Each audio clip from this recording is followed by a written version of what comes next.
What is up guys, Blue Spooky here with another 2-hour mega mix. If you guys are enjoying these daily uploads and these longer 2-hour videos, please be sure to like, share, comment, and subscribe if you end up enjoying this one. If we could aim for 1,500 likes on these longer videos, that would be a good milestone to aim for.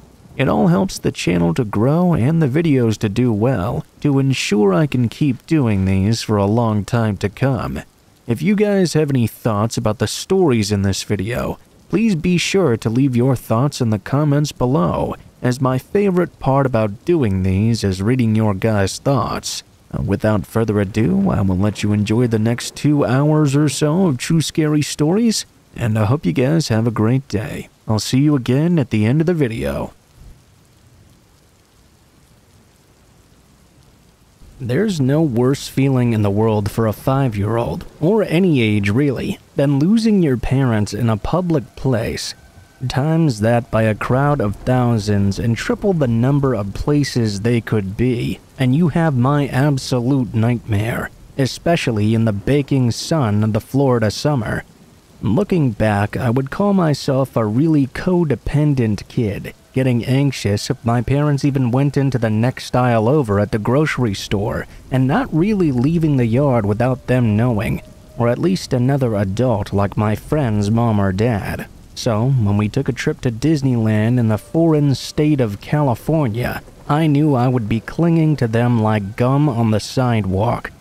That didn't mean I wouldn't be having any fun, of course. Just that I was going to be doing it exclusively with my folks in tow, and I was perfectly fine with that. My dad, though, was more of an independent fellow, and he wanted his only son to eventually fall into his footsteps and grow up to be a real man. While on this trip, he would make it a point to leave me alone for a couple of minutes at a time, while he and my mom looked at an attraction across the street or went to another place in the gift shop, increasing the time by a few seconds each time. Now, don't get me wrong here. He let me know where they'd be. It's not like he just up and left me there. And they'd come back right away if I got their attention. But still, it was anxiety-inducing being alone around all these people I didn't know.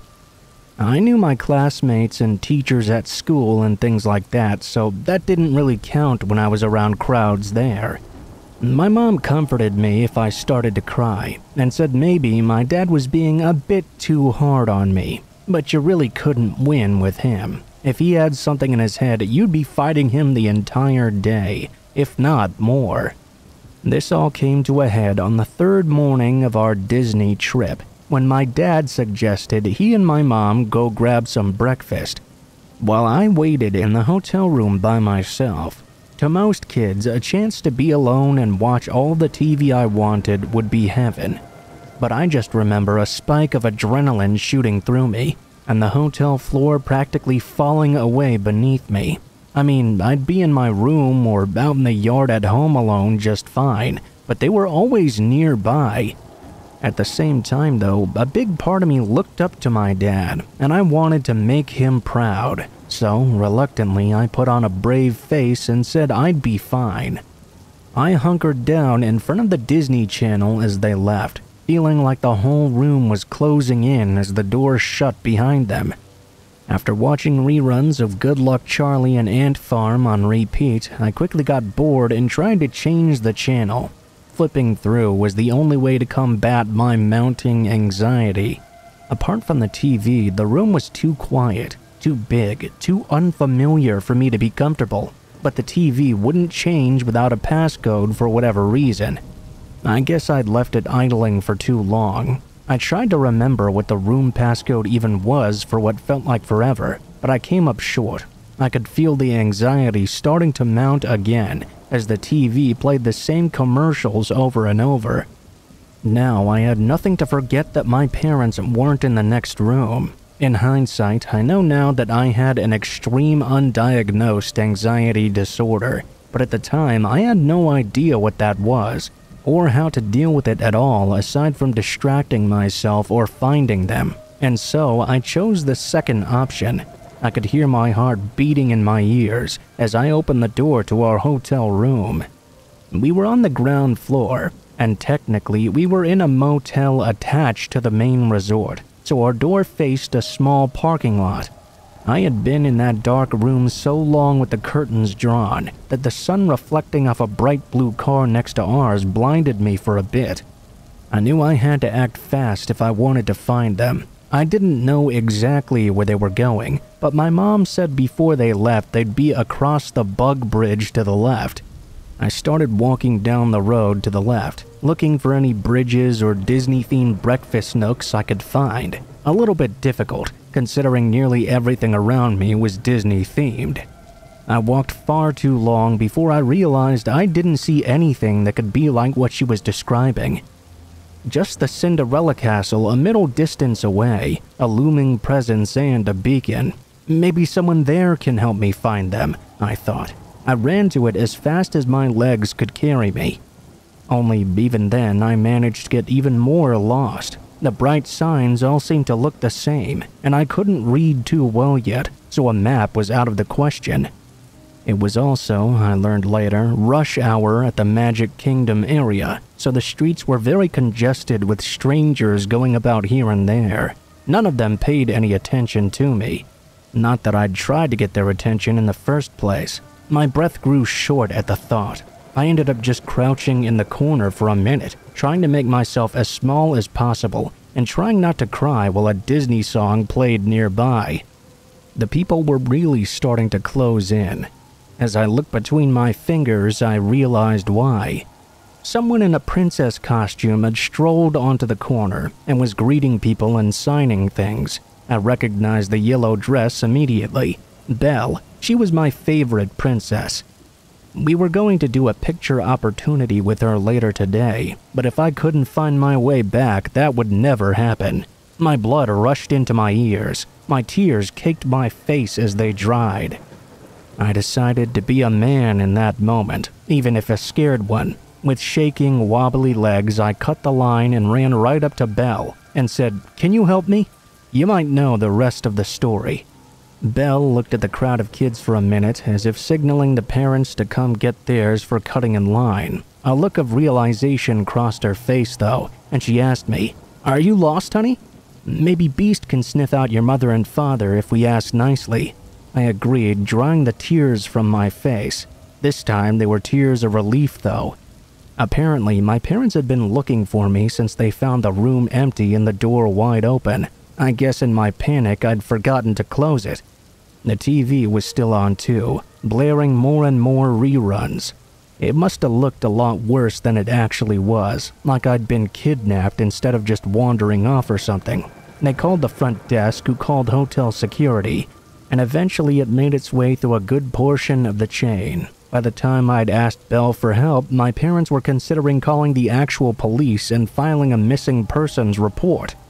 My dad in particular felt guilty for his part to play in the incident. He apologized for leaving me scared and alone and said we could wait until I felt ready to try something like that again. They hugged me and promised me a special dinner that night with my favorite Disney princesses. I ended up sitting with the Belle that waited with me until security could get my parents, and she was very wonderful. She chatted with me for a long time about anything and everything, and I still have her autograph and a picture she let me get with her once my parents arrived to this day. I know this doesn't sound so scary. After all, there was nothing actively dangerous going on, but like I said, a kid getting lost in a huge crowd like that can be your worst nightmare.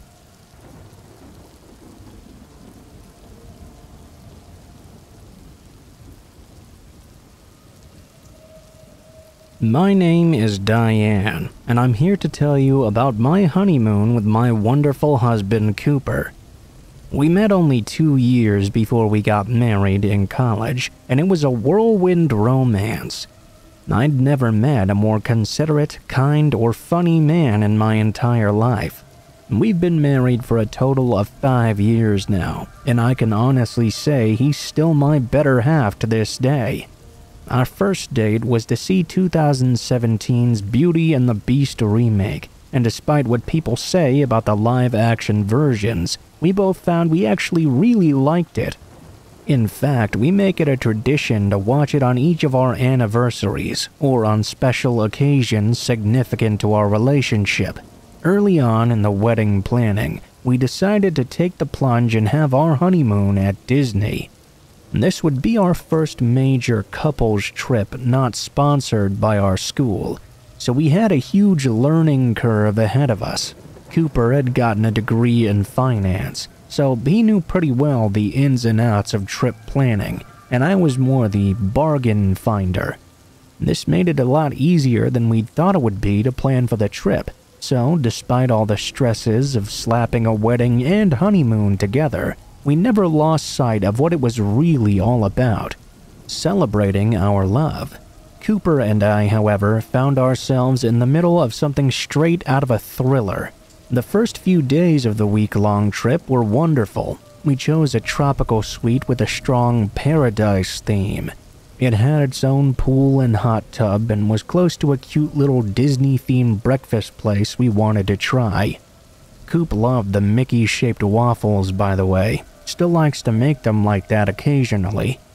It was pretty cozy room-wise and overall, especially for a newlywed couple. Without going into too many details, I knew I wanted a life and family with Cooper forever, and I was looking forward to 4 days of wedded bliss together.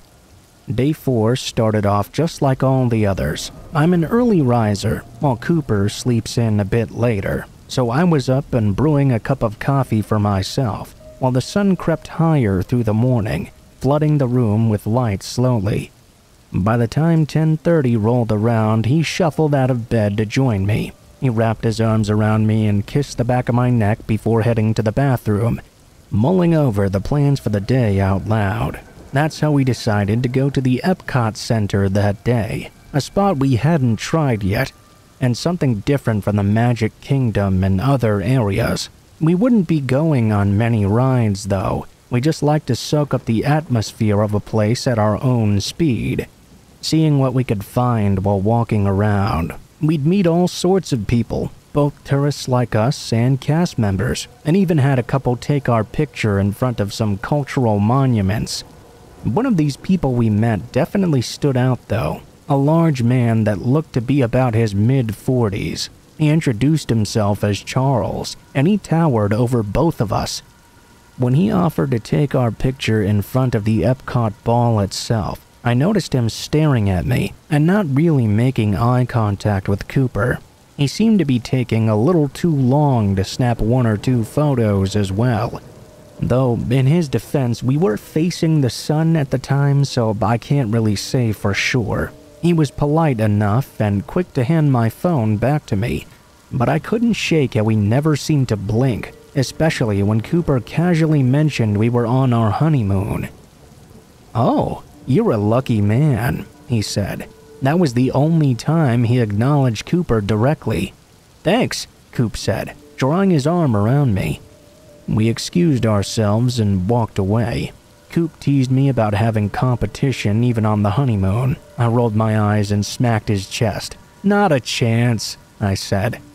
The rest of the day went really well, though I couldn't get Charles's creepy stare out of my head. I know some people can't help it, or don't realize when they do it, but still, it gave me a little bit of a shiver each time I thought of the way he looked at me. We tried to just put it out of our minds and continue on with the day, but every once in a while I'd swear I'd catch him out of the corner of my eye. He didn't seem to be blatantly following us at least, just always ending up in the same general vicinity, but I kept my eyes out even closer after the 3rd time. I mean, the parks aren't that small, right? We decided to go back to the hotel room after the sun started to set. We were tired and wanted some couple time together. Coop was whispering romantic sweet nothings into my ear the entire shuttle ride back, right up against my ear so the other passengers couldn't hear. His voice resonated warmly in my chest, ever the romantic. I had just cuddled into him when the shuttle stopped to let on more passengers, and who do I see walking down the aisle? Charles, Same clothes, same towering form, same creepy stare. He noticed us immediately, and in about the time it took me to think, please don't sit by us, he sat down right next to us, of course. Seriously, what are the odds here? Coop launched into the friendly thing and started trying to chat with him. Oh, it's you! Small world, huh? Enjoy the parks for the day? I wasn't really listening though. I was too busy glancing from Coop over to Charles. I noticed that once again, Charles wasn't paying any attention to Coop at all, even as he gave vague answers to his questions. His eyes just centered straight on me. If I felt a little uncomfortable feeling his gaze from a distance away, being glared at from point-blank range made my stomach nearly roll out onto the floor. My heart nearly stopped when Charles cut Coop right off and said, "I can do you better, pretty lady. I can tell you like it rough." What? I couldn't stop the anger in my voice. Coop immediately dropped the nice act and went off on the guy, telling him not to talk to me like that and to leave us alone or else. We were starting to attract attention now, but Charles didn't seem to care. He simply said, "Come to my room if you change your mind." He rattled off a room number in our same resort. Great. Just great. "Hell no," I said. My finger hovered on the emergency stop button above our seat. I wanted off this bus. I felt red-hot angry, embarrassed, and sick. I could tell Cooper was feeling the same. Some woman with her kids looked at me from across the aisle, concern plain on her face. I raised my eyebrows in an "I don't fucking know" way and pressed the button.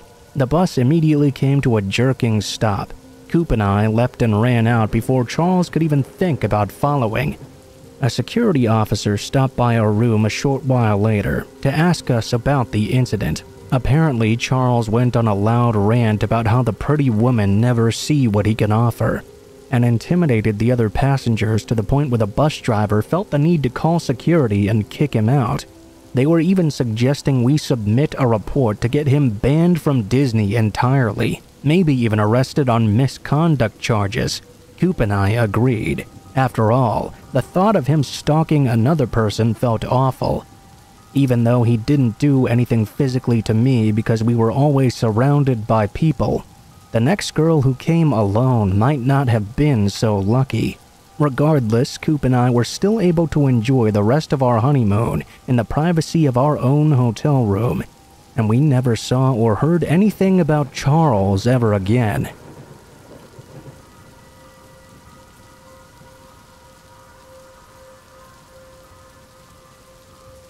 I loved Disney's Dinosaur the movie as a kid, and I mean I really loved it. I would watch it multiple times a week, sometimes every night even when my summer vacations were in full swing. I would fall asleep to the sounds of dinosaurs roaring their ways through different environments, drawn into the suspense every time. So, when I learned that there was, in fact, a ride solely based on that movie at Disney World in Florida, and we were scheduled to go in just a few months around my 11th birthday, I was absolutely ecstatic. My mom would tell me later in life that I would not stop bouncing around the house for weeks on end. I'm sure it eventually got annoying for her and my older brother Zach, but at the time I was too lost in the moment to care. We were going to see those dinosaurs in the flesh, or as much in the flesh as an animatronic ride can allow. We arrived at our Disney resort in the middle of fall, just when it was starting to snow back home, but not so late that Florida was not still warm. I remember the heat blasting my face as we exited the airport, and the air conditioning in the shuttle bus right after honestly gave me whiplash. Zach just seemed to be bored on his way to the hotel, but I gazed out the window intently, looking through all the Mickey ears and coaster tracks and parade floats for anything scaled, anything that would hint to the reptiles I so dearly loved. You can imagine my disappointment when, as we were settling into bed that night, I learned the Animal Kingdom, in which the dinosaur ride was located, would be our very last day at the parks. That would mean my plan of riding it enough to get the full scope of what we were dealing with was now squashed. And I would probably only get to ride it once or twice anyhow, as Zach said the lines were ridiculously long.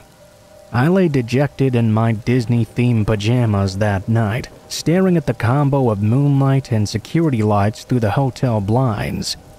It was like this over the coming week that I would come up with my own plan. Don't get me wrong, the rest of Disney was magical as well. We went to all the major sites and rides through each of the 4 parks, even water parks too. We got our photos taken with the numerous character icons perusing the streets. Even Zach started to lighten up too. I caught him grinning when a parade happened to go by, and being 15 years old, he would blush whenever a princess waved at him.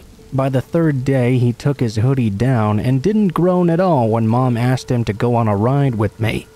He and I had been growing distant for a couple of years due to our age gap, but I feel like that trip really took us back in time to when he would play with me like we used to. He really let his inner child come out, even grabbed his own set of Mickey ears before we left. Maybe that's why he didn't hesitate too much in going along with my plan later on. I let it slip as we were coming out of the Toy Story ride, the one where you shoot at stuff. "Hey, Zach," I said, nudging his arm. "Yeah? I want to ride that dinosaur ride tomorrow as much as I can." He looked at me thoughtful. "I know you do, Bug," his old nickname for me, since I used to wear thick glasses that bugged out my eyes. His face then split into a grin, one that he had whenever coming up with a bit of mischief. "Want to do something crazy?" He knew I did. My plan was simple, but Zach made some additions that years later, we both realized were really stupid. I wanted to sneak into the ride and slip away without my mom realizing.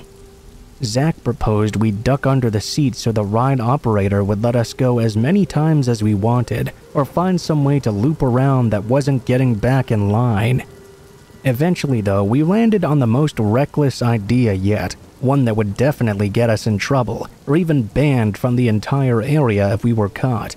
We'd sneak out of the ride near the end if it wasn't too fast, then find a way to slip back in from between the animatronics near the beginning. This way, you'll really get to see them up close, maybe even pet one, Zach teased as we brushed our teeth for bed. I grinned. Tomorrow, I would see these real-life dinosaurs as close as I could get, or we'd fail miserably, one of the two. The Animal Kingdom was just as awesome as the rest of the parks. We went on a jungle rescue, safari tours where the real animals could walk around as freely as though we were really on the plains, and even a prehistoric themed cafe. We sat next to a moving baby mammoth as we ate. It was my favorite part of the day, but I knew the best was still yet to come. I kept giving what I hoped were discreet winks at Zach across the table. I had no idea what was coming though. Around late afternoon the next day, I was staring at a giant model of Aladar the Iguanodon outside the ride. The sun streamed red and yellow behind the trees, illuminating his scales and green eyes. While the line moved, we were greeted by 2 scientists in white lab coats on a projection screen, one sitting at a high-tech computer, while the other stood with a clipboard and pen. They gave us the whole spiel about our destination being the early Cretaceous period. They were going to be our guides while we traveled through time. Zach nudged my arm and I laughed. We boarded the ride, Zach and I in the middle and our mom in the row in front of us. We made sure to sit at the end so we could try and slip away easier. The ride itself was pretty amazing. I really enjoyed it. It all flew by though and seemed so short. I only got to feel a glimpse of everything by the end, and I could barely remember the events that happened, although that may have been because I was way too excited. I knew as we were stopping along the track that it was time to put my plan into action. Let's go! After checking that no one was looking, and our mom was lost in the crowd, we managed to slip out without anyone seeing, and onto the dark set. Zach, being a responsible older brother, held my hand to make sure I didn't trip or get myself hurt, until we got to a more lit section of the ride, right by one of those triceratopses, I think. I reached out and patted its spiked nose. It was rough and surprisingly warm. Its horns were really solid too. It was a deep brown color. Its eyes looked dead while not lit up and moving. I moved on to pet most of the other smaller dinosaurs, taking in every detail, every scale pattern, even Aladar all the way at the back. Suddenly, a loud mechanical hiss sounded far down the cavernous ride. The workings under their skin began to twitch. Zach immediately put the pieces together and grabbed my hand. "The ride's going again, hide!" We dove into some plastic ferns and squeezed ourselves as far back as we could go, praying that no one would see us as the cars went by. The music and roars of the dinosaurs were deafening. Zach covered his ears and hunched down, covering me with his black hoodie. I still remember the smell pressed against my nose, mothballs. There was a Carnotaur lit up in reds and blues snapping at the audience. That one quickly caught my eye. He would be the next one I looked at up close. I gazed over at the glistening yellow teeth and wondered what they'd feel like. I wondered if they were actually sharp, considering the ride was not actually supposed to bite anyone. After the ride quieted down again, I crawled my way over to the large animatronic and quickly made the biggest mistake of my life. I examined around the nose area, looked at the eyes, and wedged my hand into the gap between its teeth. Its mouth was rubbery and cold, and while the teeth weren't pointed, they still made my skin go numb after a minute of feeling around. I wanted to see how far I could actually go in. Would I be able to feel the back of a throat, or was it all just empty space and robotics? I ended up making the second biggest mistake of my entire life. I pushed my tiny arm into its mouth as far as I could possibly go. I managed to get it almost up to the shoulder before it started to hurt. It was an awkward angle. My arm was straightened slightly upward, and I had to brace myself against the animatronic to stand. Zach caught up with me and said he wanted to take some pictures to show his friends. He told me to make funny faces, as though the dinosaur was in the middle of eating me. I did, twisting myself to face the camera this way and that. All the while, my arm was in the gigantic mouth. When we were done, Zach said, "All right, let's get out of here before it picks up again." I remember replying, but I found that I couldn't move. I pulled and pulled, but I couldn't get my arm out from between the rubber teeth. It had gotten stuck. My shoulder was really starting to hurt from the strain. As I twisted my arm around, I couldn't feel much except for pins and needles. I'd gone numb. "I can't get it out," I said, my voice extremely small. Zach was starting to get annoyed. "We're done. Come on, let's get out of here." "I can't get it out," I said, louder this time. "Zach, my arm's stuck." I never got to finish that sentence, though. The ride whirred to life, and something in the mechanical body shifted. The mouth clamped down over my arm. It dug into my skin. I could feel something sharp and mechanical jam into my hand inside its throat. There was no way I could describe the pain that followed. I screamed. I don't even really remember that much, except for something wet, warm, and sticky flowing down my arm. Zach told me sometime later that the animatronic had done a motion releasing my arm, but my hand was stuck in the mechanisms. He then told me he had to watch as I was picked up by my wrist and flung around extremely hard right as a car went by. I remember him screaming, "Oh my God," over and over. The ride instantly stopped. Zach came out of hiding, screaming for someone to help me. People were frantic. Someone tried to remove me from the thing's mouth, but a cast member stopped them, saying it would only make things worse. I was dangling limp and unconscious. Blood covered my shirt and caked the inside of the dinosaur's mouth. Zach said that was the scariest part, how much blood there was, and how I wasn't moving at all anymore. I woke up in the hospital hours later, with my mom and Zach right there. I had come away with a wrist broken in multiple places, a dislocated shoulder, and slicing off 3 of my fingers, but amazingly I was still alive. The doctor said to my mom that I was lucky that was all that happened. The flinging and the pressure on my arm could have caused much more damage, maybe even caused me to bleed out or sever an artery. She told me all she could do was nod and cry. Obviously, our big trip was cut short. Zach and I were grounded more than we'd ever been before after we got home, and my injuries slowly healed over time. I obviously have some major motor issues in that hand, but otherwise I get around okay. Although I still loved the movie, I had to go into another room whenever the Carnotaurs showed up on screen. I just couldn't look at them anymore. I'm a lot older nowadays, and look back on that incident as a cautionary tale. In theme parks, even places like Disney, those rules to stay inside the vehicle are there for a reason.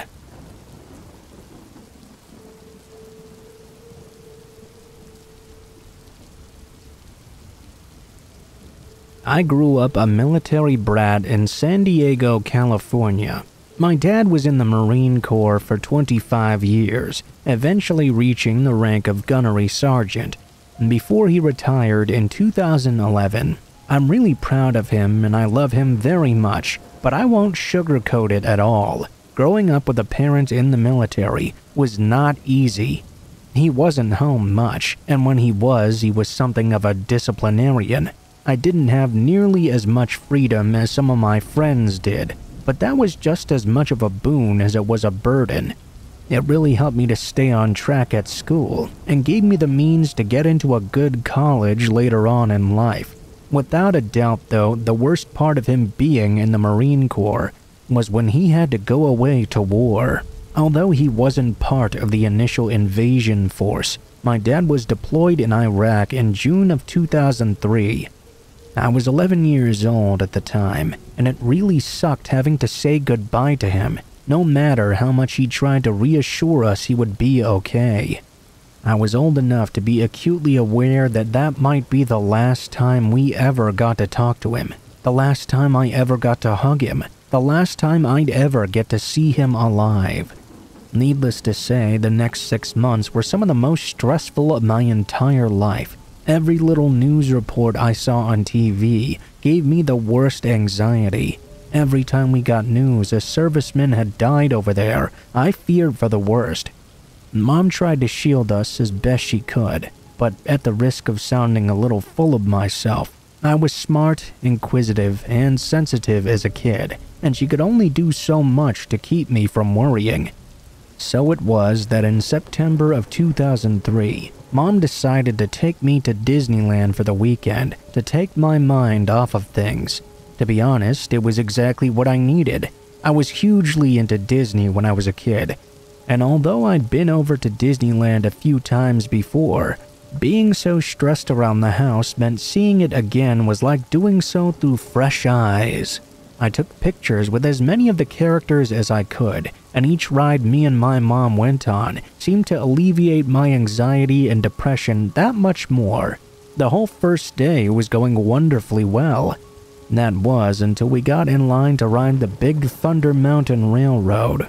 I'm pretty sure it was at about 11:30 by the time we got into the little rail cars for the ride itself. Everything was going smoothly at first. We were speeding along all the twists and turns, till we hit the little fake desert setup, and then an incline into a dark tunnel. I just remember feeling this jolting sensation shake the cars, all while we were in the dark. Then this horrible grinding of metal, and a thud, before the people in cars in front of us started screaming, and everything came to a sudden stop. Everyone was really shaken up from this. But then I heard some of the worst things I've ever heard before in my life. This woman started calling out, "Mark? Mark, wake up!" We were all mostly in the dark, but there was a little bit of light coming from the openings of the tunnel on each side of us. I remember seeing how some of the cars weren't even on the tracks anymore. The cars in front of us were all wet and shiny, with some kind of fluid. I would only realize later it was someone's blood. In the moments after the rail cars came to a stop, people started clambering out of them and walking down the tunnel as fast as they could, calling that someone was hurt really bad and we needed help up there as soon as possible. My mom climbed out of the rail car and followed. I could see that the train car thing at the very front of the coaster had derailed, and the rear of the thing had mounted the car behind it. It was only then that I realized that whoever was in the car just behind it would have taken the full force of that thing as we sped up that incline.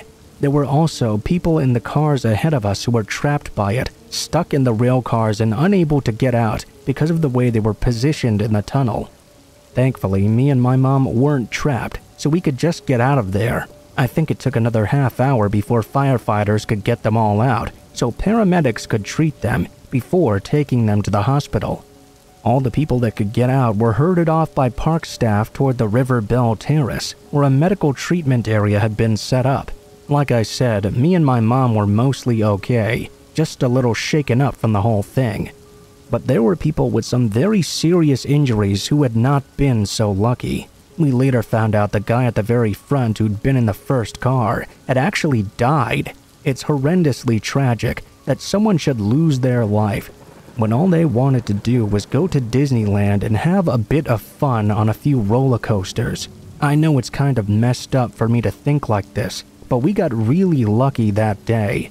Way more people could have died. Honestly, I was really surprised to find out that only a single person lost their life in that incident. At least half the riders on the coaster could have been killed from the way that train straight up mounted the cars behind it.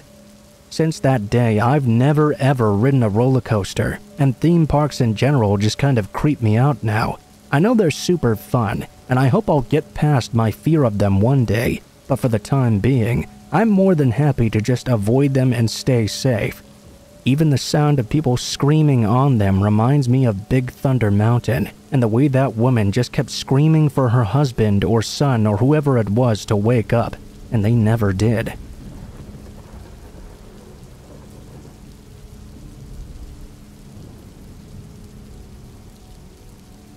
Back in 1999, I used to work at Disney World down in Orlando, Florida. I was a custodian, which is really just Disney World's fancy way of saying janitor. We mostly worked when the park was closed. We'd clean the place up, empty the trash, and treat all the water features around the park with cleaning chemicals to keep them from getting stagnant and smelly. There was also a little guest interaction involved too, though, including things like giving directions, helping guests plan their day, and answering the millions of questions they'd have about the park. I suppose that means the job was 70% janitor and 30% walking information point. There were major perks, but there were huge downsides as well. I'd get disgruntled guests coming up to me and complaining about the stormy weather, as it meant some of the rides were closed down for a few hours. I'd have to deal with that by just smiling and nodding and sympathizing, but sometimes I swear it was like they wanted me to clap my hands and magically make the clouds disappear from above our heads. It was like they imagined I had the power to do anything. Like, it's not my fault you chose to visit Disney World during a freaking hurricane season, dude. Make better choices in the future. I also had to deal with lost children a few times too. I had to take valuable items to the Lost and Found in Main Street, which was pretty fun, as it meant you could really wander throughout the Magic Kingdom on your way to the Lost and Found. That was one of the good things about being a custodian. You're allowed to walk all over the place within reason. For instance, if a guest wanted directions to Space Mountain, I could walk them over to Tomorrowland, instead of just telling them how to get there. This worked well when trying to communicate with guests who didn't speak much English. I had a lot of good times during that job. The whole team was like one big family, but I suppose that's why what I'm about to tell you happens to be probably the worst thing that's ever happened in my entire life. It still kind of messes me up even 21 years later. So this happened on the second weekend in the February of 1999. The actual park opened at 11 a.m., so we used to spend the first 2 or 3 hours of our shifts basically doing cosmetic cleans, testing rides, and making sure the park was ready to go for the day. The morning section of my shift involved helping out with the cleaning and prepping in Tomorrowland. At one point, I'm walking through the park, and I see this guy up on the platform for the Skyway in Fantasyland. He's sweeping away, whistling to himself, generally being the cheerful guy that he was. Ray was in his 60s at the time, and he had already been with us for like a year. Everyone liked him a lot. He was older than most of us, but he was super chilled out and friendly, always willing to help out his fellow cast members. Like I said, we were one big family. We worked together, we partied together, some of us even lived together. I called up to him. "Mornin', Ray Ray." He smiled down at me, returned the greeting, and waved a little before going back to his sweeping. It was a beautiful morning. Everyone was in a good mood. It was another day in paradise. In my mind, at least. So I'm walking toward Tomorrowland for a few more minutes when I hear this slow electric whirring sound above my head. It was the sound of the Skyway starting up as the 4-person gondola started moving along the track. I still felt terrible that it took me as long as it did to realize what was so wrong about this situation. It was a Sunday morning, and I was pretty tired already and slightly hungover from having gone out drinking the night before with a few of the other cast members. Honestly, it took me a while to stop blaming myself for not having prevented what happened next, because I always figured if I'd been just a little bit sharper, I'd have been able to really help out. Then it hits me though. The gondolas are moving pretty fast on their first test loop, and Ray was still up on the platform. Someone had switched the Skyway on without checking to make sure if it was clear or not. I started running back the way I'd walk, following the platform the Skyway was on and hoping I'd catch up to Ray before the gondola reached him. I was running as fast as I could, trying to catch up with the lead gondola, but I just couldn't seem to close the distance in time. I looked up and saw Ray whistling away to himself with his back toward the gondolas, not seeing them at all. They were quickly approaching. I started shouting to him and trying to warn him before the gondola knocked him off the Skyway platform, which was 60 feet up in the air. He heard me and turned around, obviously horrified to see that someone had turned on the Skyway before checking to see if it was clear. He had a mix of anger and fear in his voice as he turned back around and started moving as quickly as he could away from the gondola. He just couldn't move fast enough though. The thing caught up with him quickly. It didn't knock him off right away. He grabbed onto the gondola and tried to pull himself inside of it to stop himself from falling, but he just didn't have enough strength. All of a sudden, I'm watching him dangling from the thing, in danger of falling the whole 60 feet onto the concrete below. I'm just shouting up to him, "Hang on, Ray, just hang on!" There was nothing I could do. I had to watch him struggle to hold on to that gondola as it moved along the Skyway, knowing it was only a matter of time before he lost his grip and fell. I could see Ray looking over his shoulder, down at the ground below every so often. I'll never forget that look of absolute terror on his face, or that feeling of pure helplessness as I watched this whole thing unfold. Then the gondola started passing over these flower beds instead of just pure concrete. I figured the soil and plants would have been a better option to fall onto. It had to be. I started shouting, "Jump, Ray! Jump into the flower beds! Let go!" I don't know if he deliberately let go or just lost his grip, but he fell the whole 60 feet down and landed with an audible thump in the flower beds below him. Watching him fall was like slow motion. He seemed to fall so slowly, but I guess that's just because it was such a long way to fall. He was in a bad way when I reached him. He wasn't moving at all. He laid there among the flowers, glassy-eyed, wheezing and groaning in agony. In the moment before I ran off to get help, I saw him spit up blood onto his bottom lip and chin. I was in tears by the time I found another cast member to help, begging them to call 911 so we could get an ambulance out as fast as possible.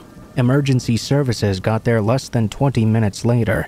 They carried Ray out of the park on a stretcher before driving him over to Orlando Regional Medical Center. We all prayed that he'd be okay. It brought us a great deal of hope that he'd actually landed on the flower beds and not straight onto concrete, which would have definitely killed anyone who had fallen that far. Unfortunately, a few hours later, we got word that he hadn't made it. His injuries were so bad that he passed away, despite all the hospital staff had tried to do for him. The fall had caused too much trauma, too much internal bleeding. He had slipped away before they'd even operated on him to drain the blood from his lungs. We were all absolutely devastated to have lost such a cheerful, charming, and dedicated man. Ray made all our days just that little bit brighter, and it would be impossible to really ever replace him. I felt for his family. I felt for his friends. I really felt for the cast member who had turned on the gondolas before making sure the skyway was clear. Technically, Ray should have been done with his sweeping by that time in the morning, but like I said, he was dedicated and the kind of guy who didn't finish a job until it was properly done. The person who turned on the skyway, whose name I won't mention, was completely inconsolable, so much that they had to be put on leave before they eventually quit. They blamed themselves for Ray's death, saying they should have checked the cameras, done a walk around to make sure the platform was clear. It was no one's fault though.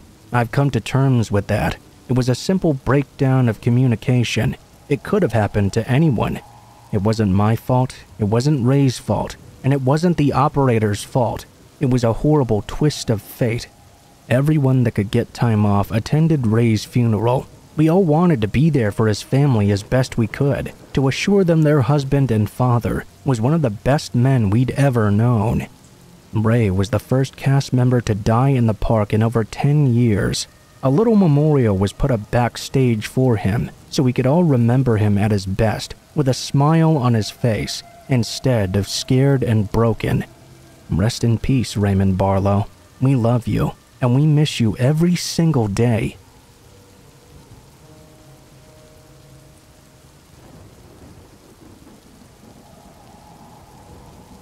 It's every kid's dream to go to Disney World, right? It's a dream a lot of American kids never get to have come true, let alone British ones. So I always felt extremely fortunate and privileged that my parents were not only financially capable of taking our family over to Florida for a couple of weeks, but also that they could actually put aside the time to do something like that.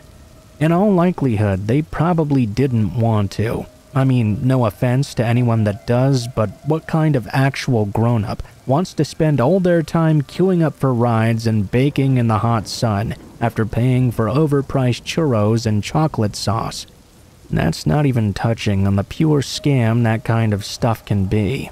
You remember Disney dollars? But my parents relented to mine and my sister's pleas to take us all the way across the Atlantic to arguably the craziest state in the Union, Florida.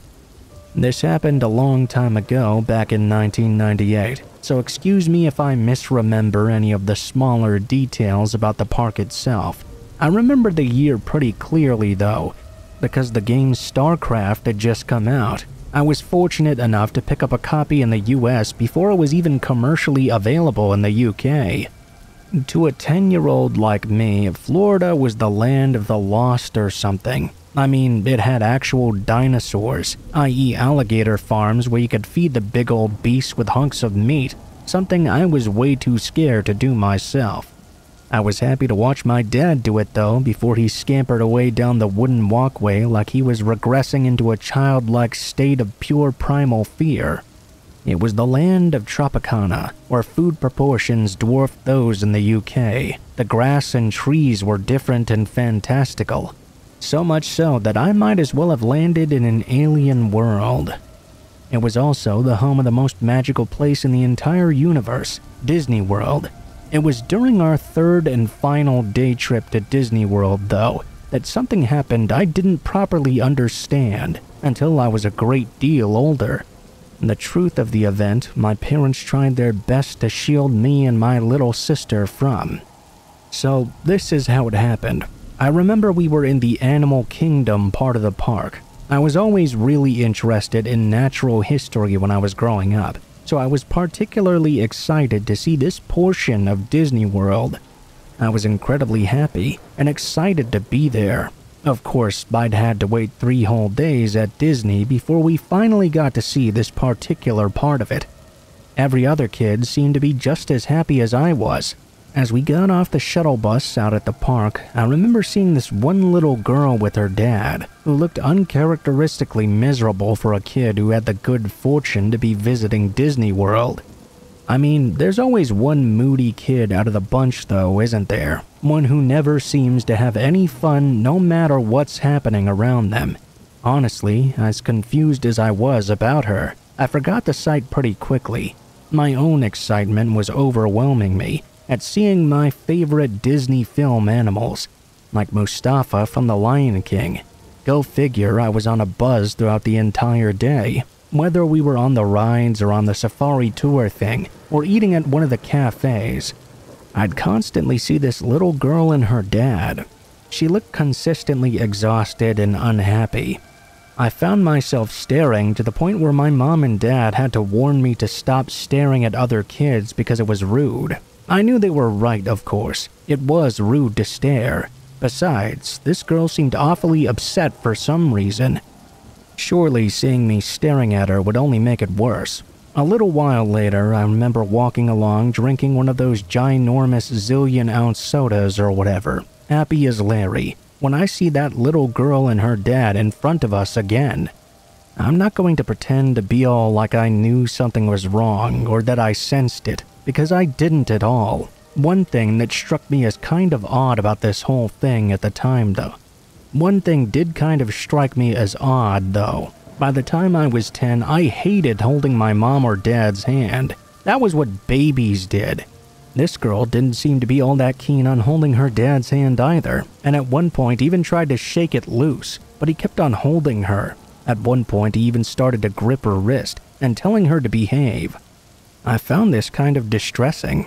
I looked up at my dad as if to be like, "Are you seeing this?" half expecting to be told to stop staring again. Both of my parents looked very concerned about what was going on, though. I didn't dare to say anything. I was old enough to know that some kids misbehave sometimes, and people around had that kind of cringy, pretend it's not happening kind of feeling about them. Only, instead of calming down, the little girl burst into tears and started wailing, "I want my mommy," over and over, all while the guy was trying his best to calm her down. "I'll get you to mommy soon, sweetie." All this other stuff he was saying too. What happened next is kind of a blur in my memory. There was a lot of commotion around. This is how my dad tells the story from his perspective, though. Apparently, while the little girl was waiting, my dad heard her blatantly say, "I want my dad. Where is my dad?" The way he tells it, the mood in the crowd around us visibly shifted. It became obvious that this guy who had been taking her around the park was not her father. No one knew how to actually act on this revelation for the first few moments or so, and for good reason. Maybe the guy was an uncle or a family friend, a legal guardian or a caretaker. There was nothing inherently insidious about it until the guy snapped back at her in a way that was distinctly unparental. Some other American dad walked up to him. "Is there a problem, buddy?" The guy was quick to calm the situation down by telling them the girl was just having a temper tantrum. When someone asked the guy if he was actually the girl's dad, he replied yes he was, again trying to reassure the gathering crowd that everything was okay and she was just having a tantrum. The next part I remember pretty clearly, though. The girl shouted something before the man clamped his hand over her mouth so hard it sounded like a slap. My mom started pulling me and my sister away from the scene. It was starting to turn ugly, like really ugly, really fast. According to my dad's version of the story, what the girl had screamed before the guy tried to shut her up was that he wasn't her dad at all. Not only that, but he had taken her away from her dad.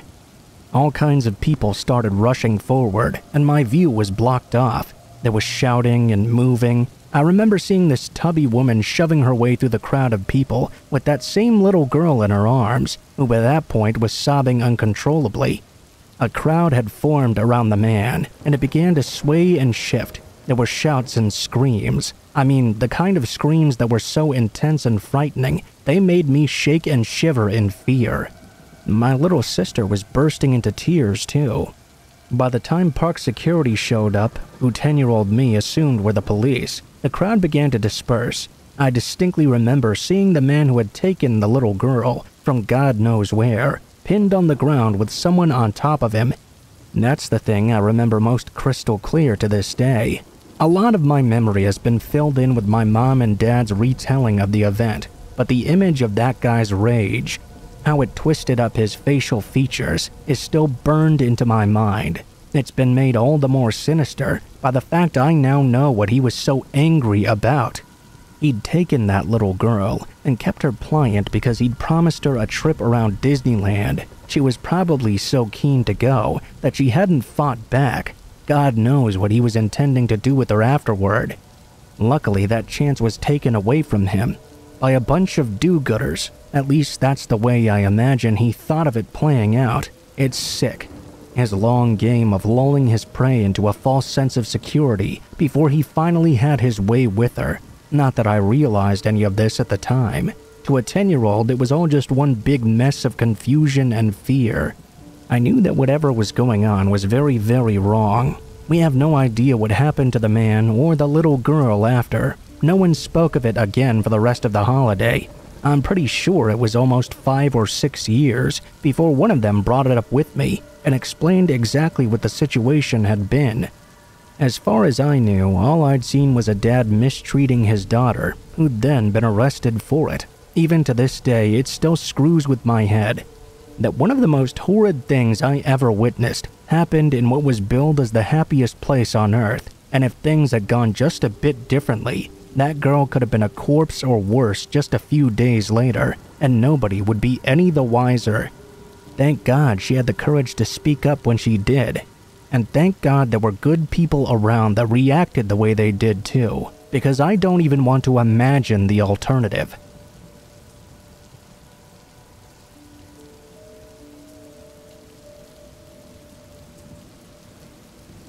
So a few summers ago, the old ball and chain and I took the kids down to Florida for a week or so they could visit Disney World. It was a win-win situation. They would actually stop hounding us to take them there, while us grown-ups could soak up for a while in the tropics. A whole 7 days to experience what an actual summer feels like. Don't get me wrong, I love my native state of Maine, but the only thing scarier than a Stephen King book is the weather there. As the saying goes, don't like the weather in New England? All you gotta do is wait a minute. So we're down in Orlando for the week, and the arrangement is that we'll spend 3 days at Disney World, with a day on either side where the grown-ups will do fairly grown-up things together. So we're walking around the city, seeing some sights, baking in the Florida sunshine. I get the one thing I'd really been after, which was a huge Cuban sandwich. The kids are being corralled by their mother, while I'm trailing behind trying not to pass out from ingesting my body's weight in pork, bread, and cheese. At one point, my wife needed to use the bathroom, so I was in charge of keeping an eye on the kiddos. She ran off to find somewhere that had let her use the restroom without making her open her purse. Now, admittedly, this is where I fell short of being my best as a father. I found a bench nearby and sat my ass down on it. I told the kids to stay where I could see them, which, since I shut my eyes and started sunbathing like the disgusting, greasy lizard person I was a little bit redundant. Next thing I know, I was just about to doze off when I kind of jerked out of my haze. I had to check on what the kids were doing. I get up and look around. I see my son halfway down the street, talking to some guy dressed up as Mickey Mouse. I knew that characters appeared outside the parks on occasion, but all the way downtown in Orlando, I was a little bit confused, but more relieved than anything. They hadn't disappeared into thin air at least, which would have ruined more than just a vacation, I can tell you that much. I'm walking towards old Mickey when I started to realize there was something not quite right about him. The Mickeys in the park were all super animated, having theatrical movements to keep the kiddies entertained. This one was anything but. While my kids were basically dancing around him, wicked excited to see him outside the park, Mickey was just kind of staring at them, almost like Mickey Mouse had taken a few Mickey pills. Sorry, that's a dad joke. Comes with the territory, I'm afraid. It's only as I started to get closer, though, that I really started to see how this particular Mickey here wasn't just acting wrong. He looked wrong, too. It wasn't just that. The shape and color of his copyright-dodging costume was all off-kilter. It was pretty damn filthy, too. I mean, I get those things must not be the easiest thing in the world to wash and clean, like I'm pretty sure the head won't fit in a washer-dryer or something, but this thing was covered in dirt and old stains. It was seriously gross. I dread to think about what that thing must have smelled like on the inside. Look, I'm not a total jerk. I understood, or at least thought I understood, what the deal was. This guy was in a knockoff suit. No one in a financially stable situation chooses to wear stinky old Mickey the Rat costumes or whatever and parades themselves around downtown Orlando. I figured this was a dude half exhausted and heat-stroked looking to make money by taking photos with the kids or something. I reached into my wallet and went to hand him a 20. The guy just kinda looked at me. Or rather, the guy didn't, the head did, which I didn't anticipate. It was so creepy. This pair of big, black, lifeless eyes just staring me down from a few feet away. It seriously rustled my jimmies. I kind of thrust the 20 in his general direction, like, hey dude, come on, take the money already. The guy actually tilted his head at me, like he was in a well-rehearsed horror movie scene or something. I responded by putting the 20 back in my wallet, so as to not offend him any further. I called my kids back to me. Their mom was probably wondering just where in the world we'd gotten to. Of course, they were all like, "Oh, come on, Dad, can't we play with Mickey a little more?" Well, Mickey goes back to staring at them, which obviously was making me super uncomfortable now.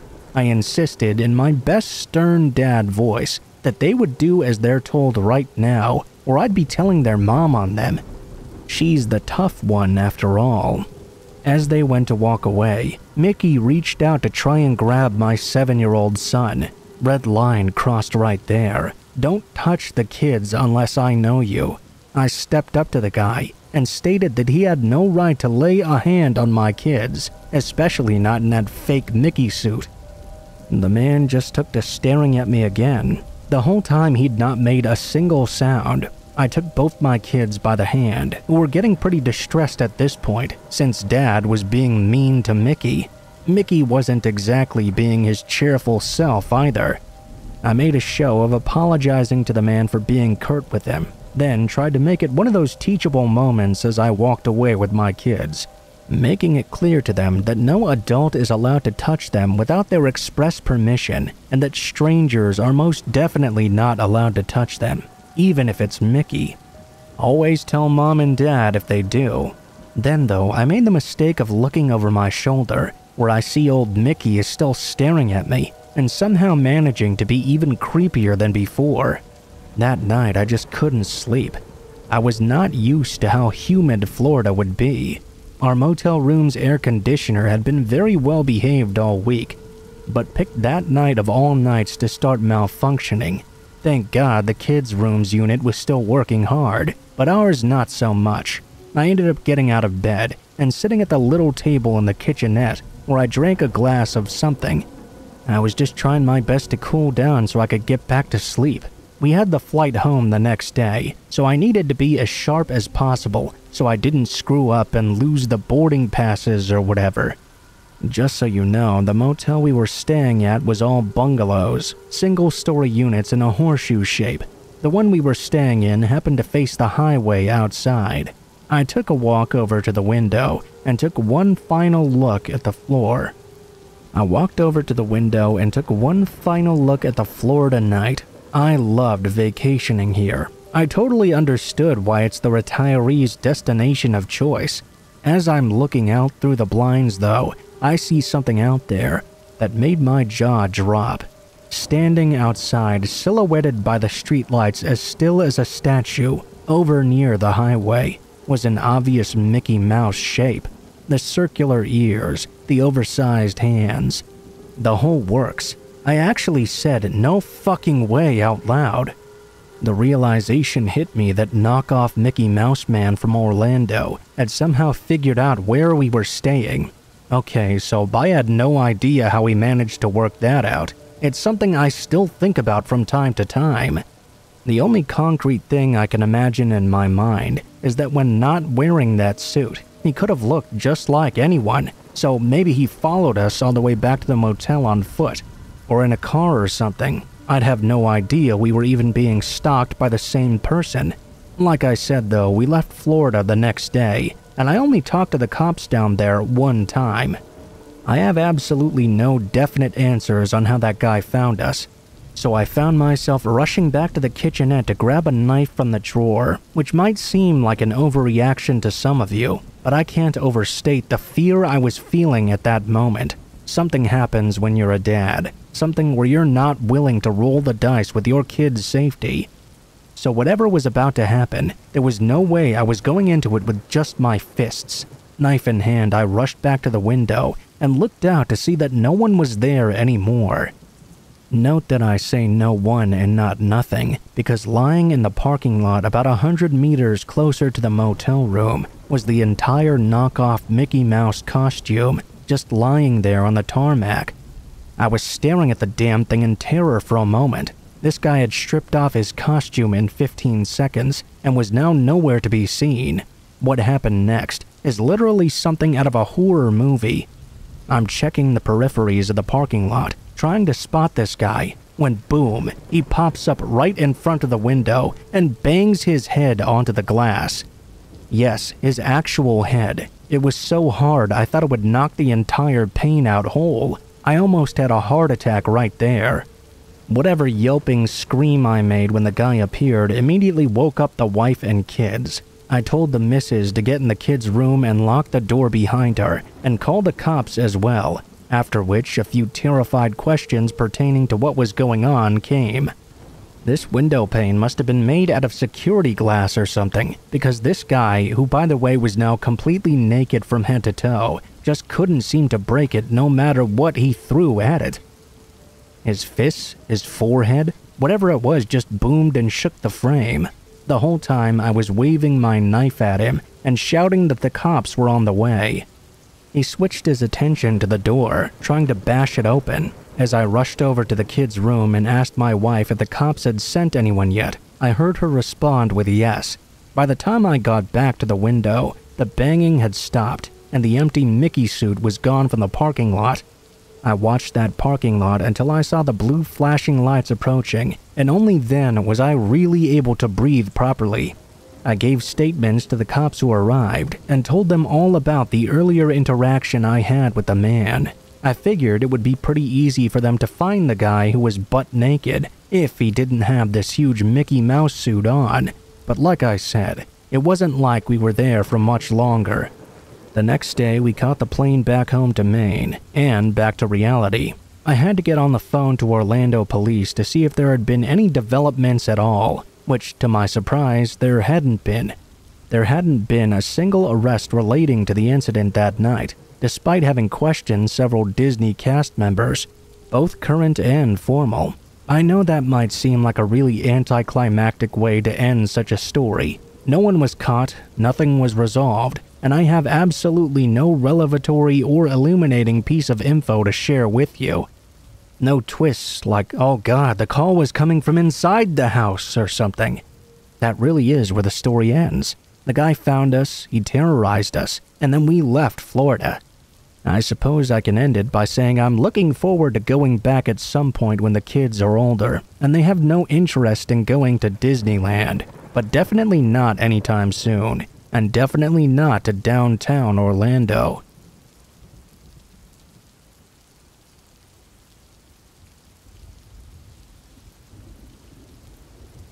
This happened about 2 months ago from the time this is posted. It was around 9:15 on a Saturday. That night, I decided to go on a run since I had just started going on a diet and was trying to go on a more healthy path. The park this occurred in was very close to my neighborhood, and it interconnected with other neighborhoods that were nearby to mine as well. I don't recall quite why I decided to run through this particular dark park that night, but I know I won't be doing so in the future.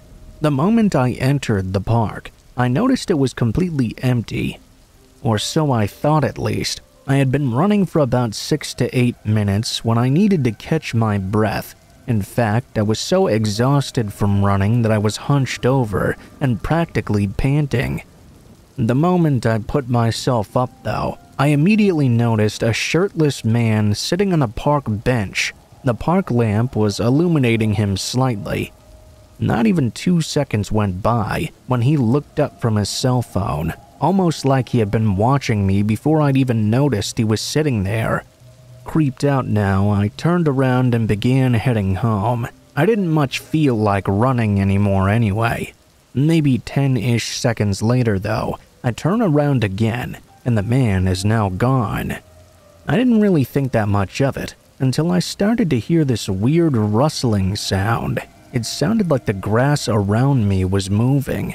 The section of the park I was in had this huge forest on one side of the path, and the other had a mass of cut grass, with houses visible in the distance. It sounded like it could have been an animal, and I dearly wished it was.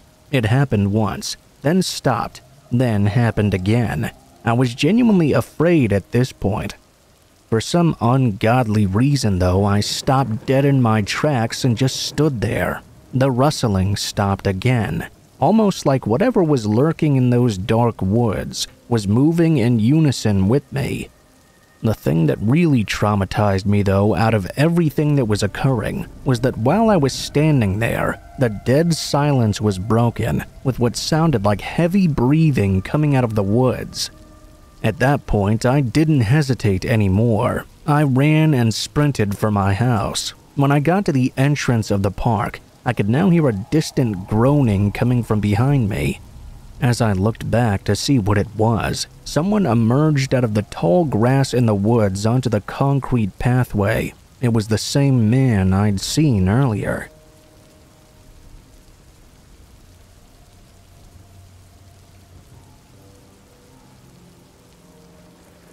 I normally take a walk every Friday to attend my weekly Pilates class. It's a 15-minute power walk from my apartment in a relatively safe city in Eastern Europe. I've never felt unsafe in this area, and I wouldn't normally exercise much caution when walking alone at night. Tonight, however, after the end of class, I began my usual walk back home. After about 5 minutes in and a lot of corner cutting and alleyway shortcuts, I noticed a strange-looking man was now following me. The first glimpse I got of him at that point was a young man in his 20s, a hat on, elegant shiny shoes, and a black coat. On a closer look, he also had a link chain, the kind of chain you use in heavy transportation and to pull heavy loads, wrapped around his neck. I instantly got shivers down my spine and changed my pace of walking to very slowly, then very fast, to see if he tried to match pace with me. As you might imagine, he changed his as well, and I could see from the corner of my eye he was steadily following behind me. He was also on his phone, and I got the distinct feeling he was taking pictures of me. At this point, I was completely freaked out. But my first thought was that I was athletic enough to put up with this creep and that I needed to stay focused. I was on the main boulevard parallel to my apartment and decided to turn right in a very fast and sudden way. The man kept on walking right past it. I thought maybe I was being a little bit crazy. Perhaps I just imagined he was following me and it was all in my head. Only to find that 2 minutes later, he was somehow right behind me again. I must mention there were people on the street at every corner, so even if he wanted to attempt something in that moment, it would have been pretty much impossible. When I reached my apartment, I entered my house very quickly. I checked to make sure he wasn't behind me, and that was it. However, the scary part comes afterward. An hour or so after, my husband checked our building's security camera and saw that as I rushed into the flat, this creep had quickly hidden behind a car so I wouldn't see him and stayed there for a good many minutes watching the building. Afterwards, he approached the entrance and took a picture of it with the address engraved on it. I'm now scared he'll start stalking me or my family. Any advice or tips would be well appreciated.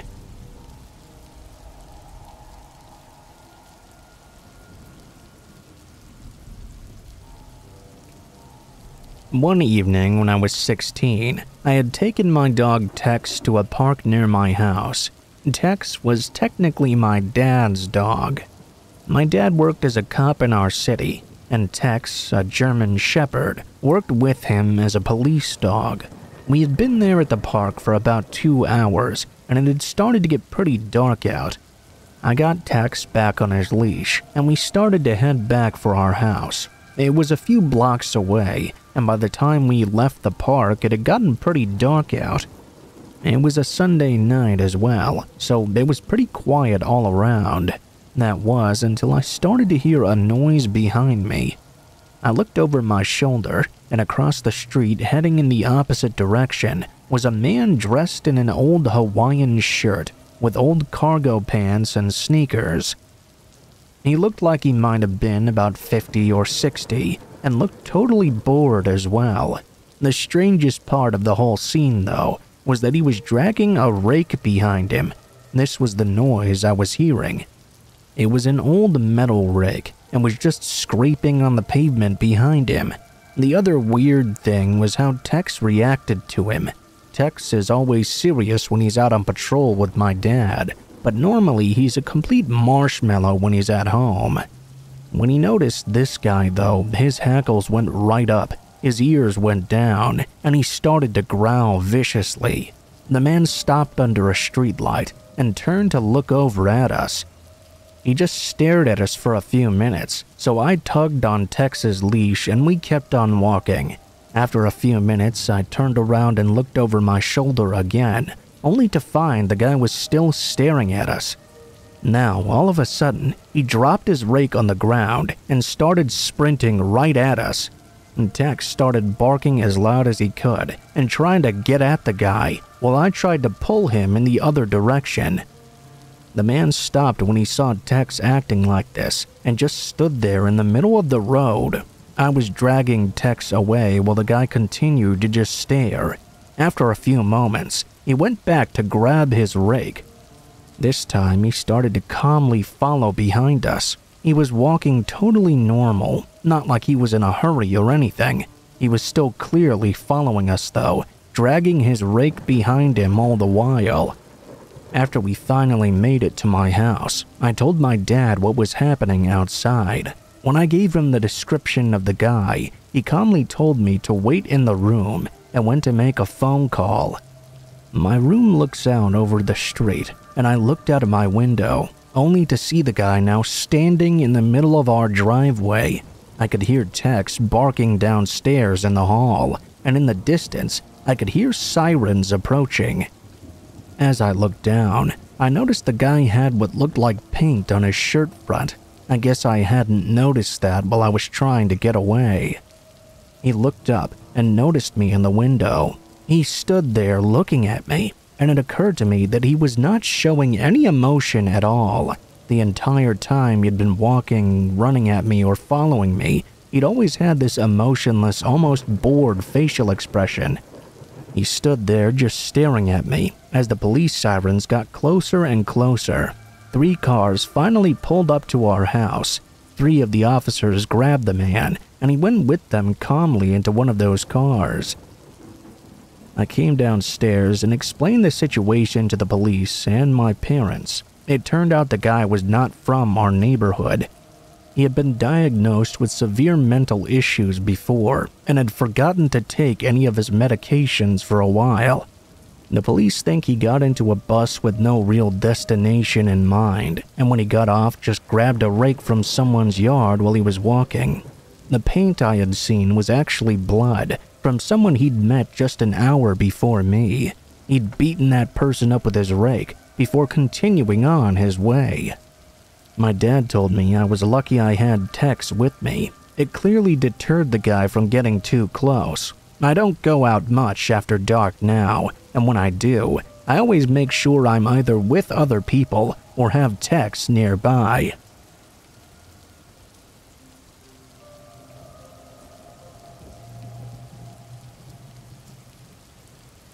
A few years ago, I was doing an escape and evade, which went through the night. There were 4 of us in the team, out in the middle of nowhere in the UK.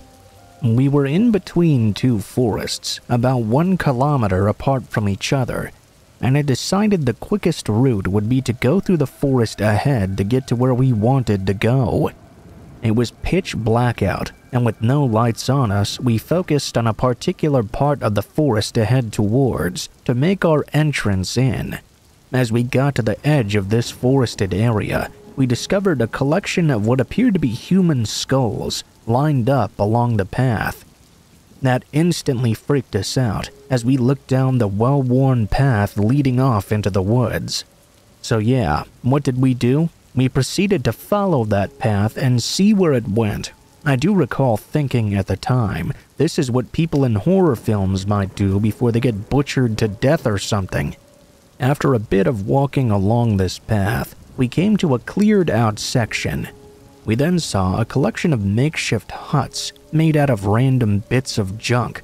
As we proceeded further in, my mind was racing. There were obviously people who lived in these, and if they woke up, we would be surrounded.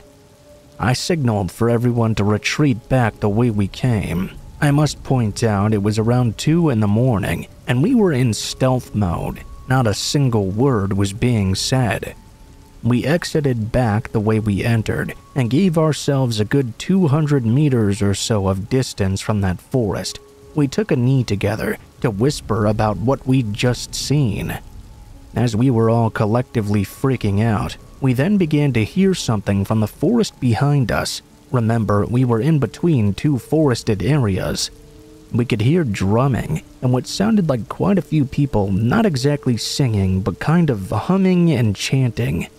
I had a vision in my head of hundreds of people running out of the forest towards us wanting to add our skulls to their path collection.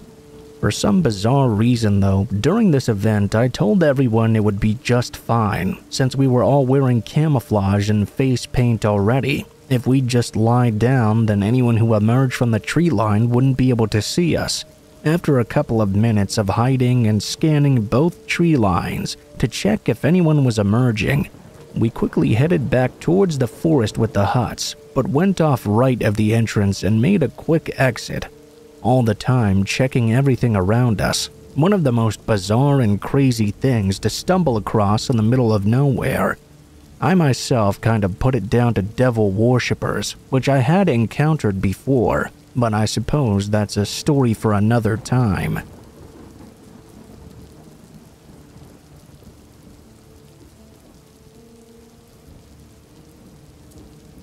I was on a scouting trip for my school's outdoor education program.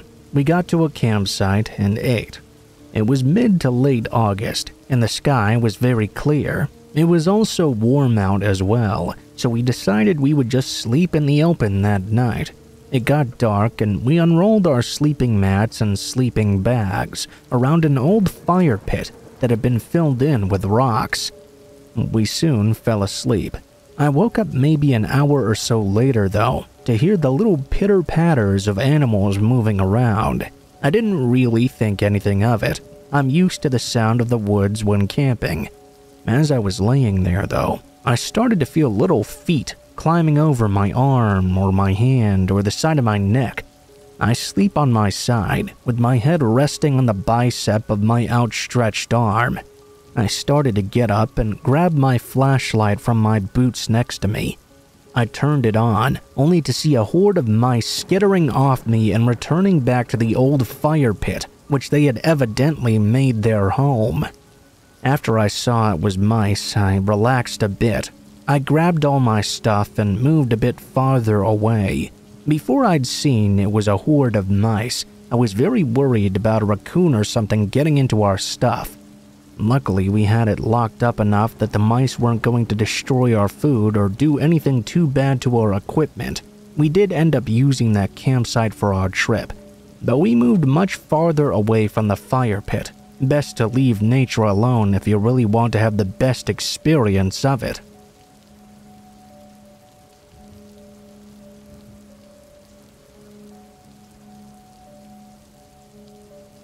I saw something strange in 6th grade camp.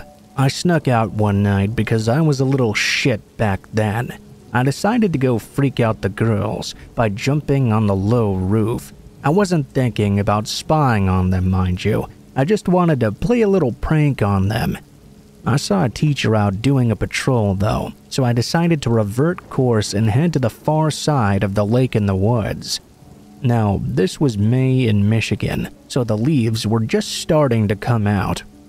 I climbed a hill, and just as I made it over the top, I saw a shadow moving to my right, farther and deeper into the woods. It was pitch black out, and I could hear a storm coming in the distance over anything else. I couldn't hear the sounds this thing was making. I thought it might have been a fellow camper perhaps, so I called out to whatever this was. I've grown up in the woods, so I have little fear of anything out there. There was no response though. I thought that maybe it might have been a part of a tree moving or something. Then I saw whatever it was move quicker than anything I'd ever seen, moving away into the woods. You know that saying, curiosity kills the cat? Well, that was no different for the unruly child I was. I decided to give chase to this mysterious thing. I followed this mass up and over another hill, and suddenly I was met by a huge gust front from this storm. Then came the sudden pouring of rain. I was distracted by this for a moment, but when I regained focus, the shadow was now gone. I had to find it again, so I went wandering in the rain. I stumbled around for who knows how long until I was struck by a sickening feeling. I had no idea where the fuck I was or where the camp was either. I just about shit myself then and there, but that feeling could not compare to the complete bowel evacuation I was about to have. I decided, you know what, screw that shadow. I needed to get back in bed before wakey time. I took a direction and just went with it, but as I walked on, I could now hear footsteps over the rain and wind coming from behind me. That meant one of three things. This thing was close, this thing was huge, or both. It turned out it was the latter. I turned around, and for whatever reason, lightning struck close enough to light up the woods. There, about 10 yards behind me, was this big 8-foot creature, mid-stride toward me. As the lightning subsided, I froze. Then I yelled out, "What the?" Before I could get the rest of it out though, whatever this thing was gave a loud roar. It was so loud and close I could almost feel its breath upon my face. It took off the way it came from, and I was left there in my newly baggy shorts. I was speechless. I erupted onto the shore of the lake. I slipped back quietly into camp unnoticed and went into the bathroom and broke down. I later tried telling my friends about this, but they all just thought I was joking around.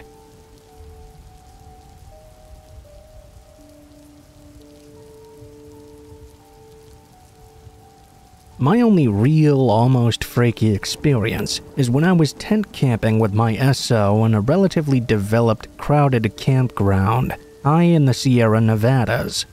I was woken up in the middle of the night when campers across the road from us started making a ton of noise. We wondered what the hell was up with them when the noise eventually settled down.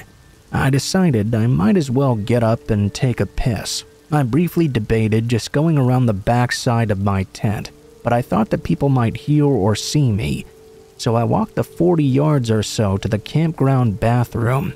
I finished my business and returned to the tent with no issues. I crashed hard and got up in the morning to see my SO talking with the campers across the way. They told her that a bear had wandered in during the night and had been going through all their stuff. They said the bear had taken their food, then went over to the area of our tent. I decided to look around, and sure enough, all the food wrappers from the food it had taken with it were right behind the tent where I was going to take a piss. Thankfully, I decided to choose another area and did not walk up upon and startle a bear in the dark in that night. I can't imagine that would have ended well for me.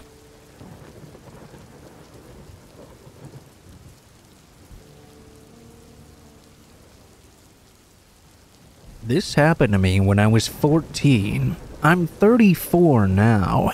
This is a story about a relative of mine. Let's just call her Mrs. A. When I was a child, Mrs. A's husband unfortunately passed away. She used to be very talkative, friendly, and outgoing. However, after the loss of her husband, her personality changed quite quickly. She became very quiet and distant, and eventually we drifted apart. One night towards the end of basketball practice, I think it was around 8:30 or so, I was surprised to see Mrs. A there, standing at the gym doors. Although I hadn't seen her for a few years now, I instantly recognized her at a first glance. I told one of the teachers she was a relative of mine. The teacher acknowledged this and walked over to talk to her. They began a conversation, and the teacher walked back to me with a very serious look on his face. I was speechless. "She's come to take you to the hospital. I think something happened to your father, so you should go with her." I was mortified, needless to say. I jumped into her car and we pulled away from the school, speeding down the dark streets. I began to ask Mrs. A many questions. "Where's my dad's hospital? What happened? Is he all right?" I was quite shocked though when she responded with simple, cold-blooded answers, not really trying to comfort me at all. She was solely focused on driving, and I felt no warmth from her at all. We were headed into the suburbs. The further we drove away, the more suspicious it started to become. We were driving out into a rural area, and we were reaching the mountains. I knew that all the main hospitals were in the city. Once you started heading towards these mountainous ranges, there weren't any hospitals at all. At least not until the next city over, which is very far away. Every time I started talking to her and asking her more questions, she would reply with a single cold, blunt answer.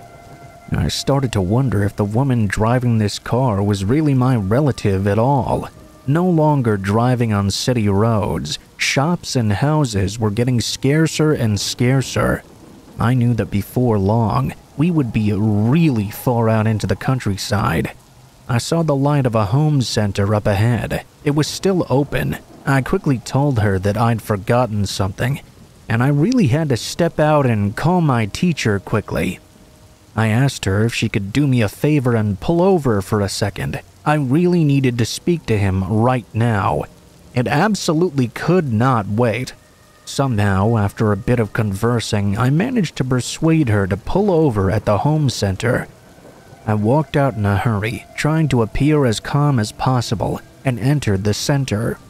I waited in a spot I couldn't easily be seen on the inside, and I peeked out through the store's window. I saw Mrs. A's car in the parking lot. She wasn't in the driver's side though. She was already walking towards the store. I can't explain it, but I just had this terrible feeling as I saw her approaching. I ran to the other side and sprinted through the exit doors, watching the streets carefully. Luckily, a taxi was approaching. I ran in front of their car to get them to stop swiftly, and I told them my address. While I was on the way back home, the whole time I was worried about my father.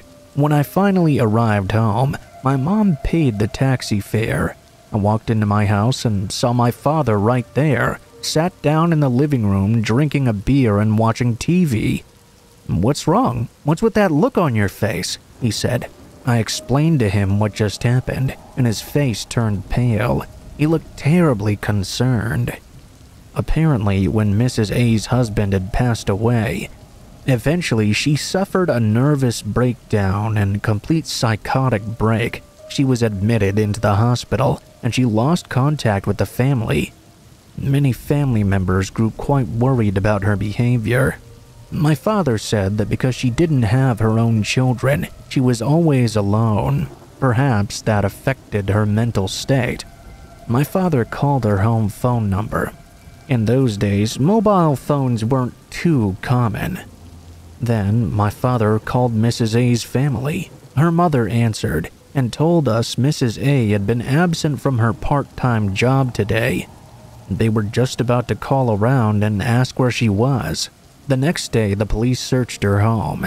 In their report, they noted that her purse and various other items were still left there. They were at a loss as to the location of Mrs. A and her car, and what was going on here. They did find lots of empty cans, bottles of alcohol, and prescription drugs. It's now been about 20 years, and we haven't heard or seen Mrs. A at all. No one knows her whereabouts either. Perhaps I was the last person to see her through that window, walking towards the home center.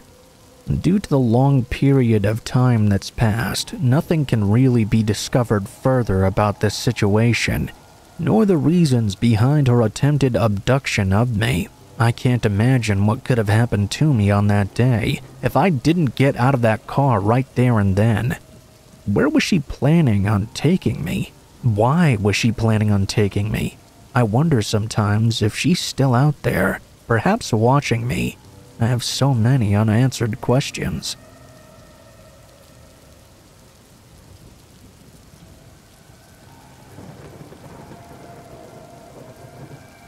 This story took place 3 years ago when I was in 6th grade. I always loved watching my school plays ever since I was in 4th grade. I attended drama club and/or theater at the time. We were preparing for a play which was The Wonderful World of Oz. I played a small part in this, which was as a jitterbug. We were all waiting in the singing room for our instructions on what we were going to be practicing that day. In the room, I would always hang out with either the other kids in my grade or the older kids.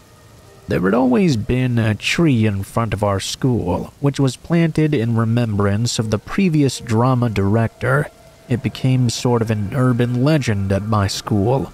Some said his body was buried right under the tree. Of course, that's just stuff kids say, and no one knew for sure if this was true. I'll be honest, I really didn't believe it. Some even said he haunted the theater. They said that when a play was occurring, sometimes he could be seen in the top row of seats sitting down and watching. I never believed that either. Despite me loving scary rumors, I didn't believe in the supernatural at all. It just sounded stupid, you know? One night when we had gone to practice for the play a bit, not a lot of people were there at the time for whatever strange reason. Since I didn't really have anyone to talk to, I started reading a book instead. I had brought it with me in case I got too bored, and I was grateful to have it in this instance. That's when one of the other kids who was in my grade tapped on my shoulder and said that he wanted to show me something. I asked him what he wanted me to check out, and he said he thought he may have seen someone in the band room, which was, by the way, directly next to the singing room. You could look into the room through the window of the door which connected the two rooms together. He looked to be seriously frightened.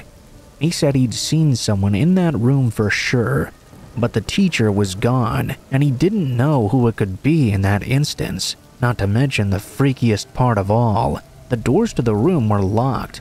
The band teacher always locked it up after they left that area. It was a bit unnerving, but I wasn't scared just yet. Since he kept asking me though, I decided to check it out for him and ease his fears a bit. I peered through the door's window, thinking it was just a prank or he was scared of shadows or something. People at this school always loved to play tricks on each other. I thought maybe this was one of them. I went down to the small short hallway where the door was. I looked through the window. At first, I didn't see anything. Then though, as I turned my head and started checking out the rest of the room, that's when I saw someone there. There looked to be a very tall man, standing next to the door that led to the instrument room. What was even weirder was that the door was wide open. Again, all those doors were usually locked at night. The only details I could make out about that person, since it was very dark and no lights were on in that area, was that the man was tall and appeared to be wearing a fedora or some type of hat. I was scared, wondering how this man had gotten in. I wanted to call the police or something, but at the time I didn't have a phone to do so. The guy who'd asked me to check it out was standing back at the end of the hallway. He asked me if I'd seen anything. I turned towards him to answer, and stupidly I told him no. He was already scared enough, and I didn't want him to freak out and alert the man or something. He sighed with relief and said thanks. I told him it was no problem. I was about to sit down in the room and take a moment to think. Maybe it was just my eyes playing tricks on me. Maybe it was a weird shadow cast by a prop or something. I decided to look one more time just to be sure, though. I looked around and didn't see the man at all anymore. As I looked towards the TV area, though, I thought I could see him hiding behind it. I nearly screamed. It felt like I'd become paralyzed. I couldn't move or even think. The only question in my mind was, how was this guy doing this and how was he here? The creepiest part was his smile, though. It wasn't necessarily an intentionally creepy smile or something, but it was still one that brought shivers to my spine.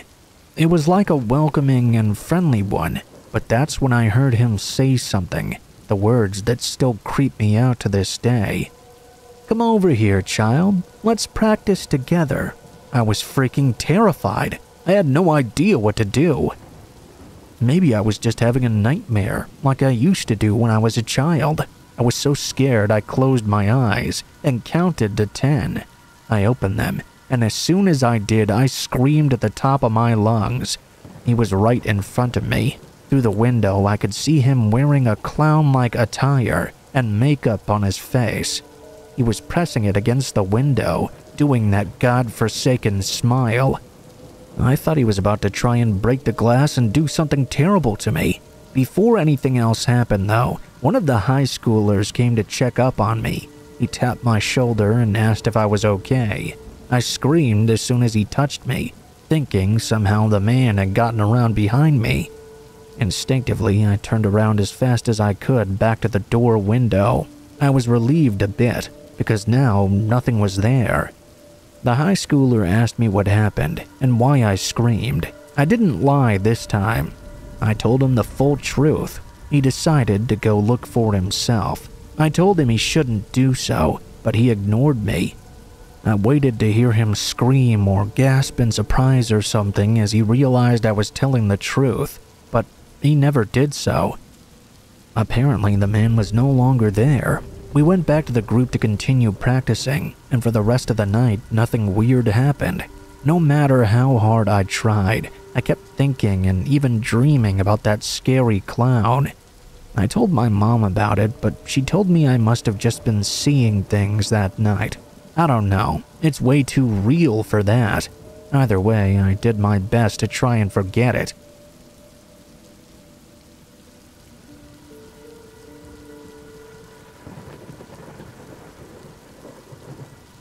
This happened a couple of weeks ago. A little background first, though. I'm 16 years old and I look older than I actually am. I walk to school every day. On this particular day, it was very dark outside. I had started my walk at about 6 o'clock in the morning. This was around the time that killer clowns were all over the news. I remember brushing it off and thinking that if any of those guys messed with me, I would take them on and kick their ass. I was walking to school and getting ready to go under the underpass. Over me, a train was crossing. I've always had a fear this thing would collapse once I was underneath it, so I always waited for the train to go by before I continued. As I was waiting for the train to finish going over, I heard a tree branch snap somewhere behind me. I looked behind me and around me. On either side of the road was dark woods. I looked around, scanning the trees, when I noticed a bright red color. Around these parts, it was common to see some homeless people in their little camps for the night. I thought this might be someone's tent or something, so I turned back towards the underpass and started to ignore it. I waited for the train to exit. I didn't realize how long the train was going to be, though, so I ended up waiting far longer than I usually did. I was staring at my phone, reading some texts and playing some games, and that's when I heard those footsteps behind me again. I turned around. My heart pounded so hard I thought I was going to die. I saw someone in a clown costume with a baseball bat in his hand. Of course, I started freaking out. I was praying the train would end already, but it didn't. It was just so long. I didn't have time to wait for it any longer. I closed my eyes and ran underneath. I kept running and running until I got to town. I stopped at a restaurant. Inside, there was only one other person. It happened to be the only employee there at the time. I quickly told them everything that happened. I admit I was pretty scared, so it was all coming out in a jumbled mess. They just laughed at me. I was too scared to finish walking to school by myself, so I called my mom to come pick me up. I tried to tell her what happened, but she didn't believe me either. After that day, I stopped walking to school. I don't know if it was a prank or what. All I know is that I thought my life was in danger from this creepy clown.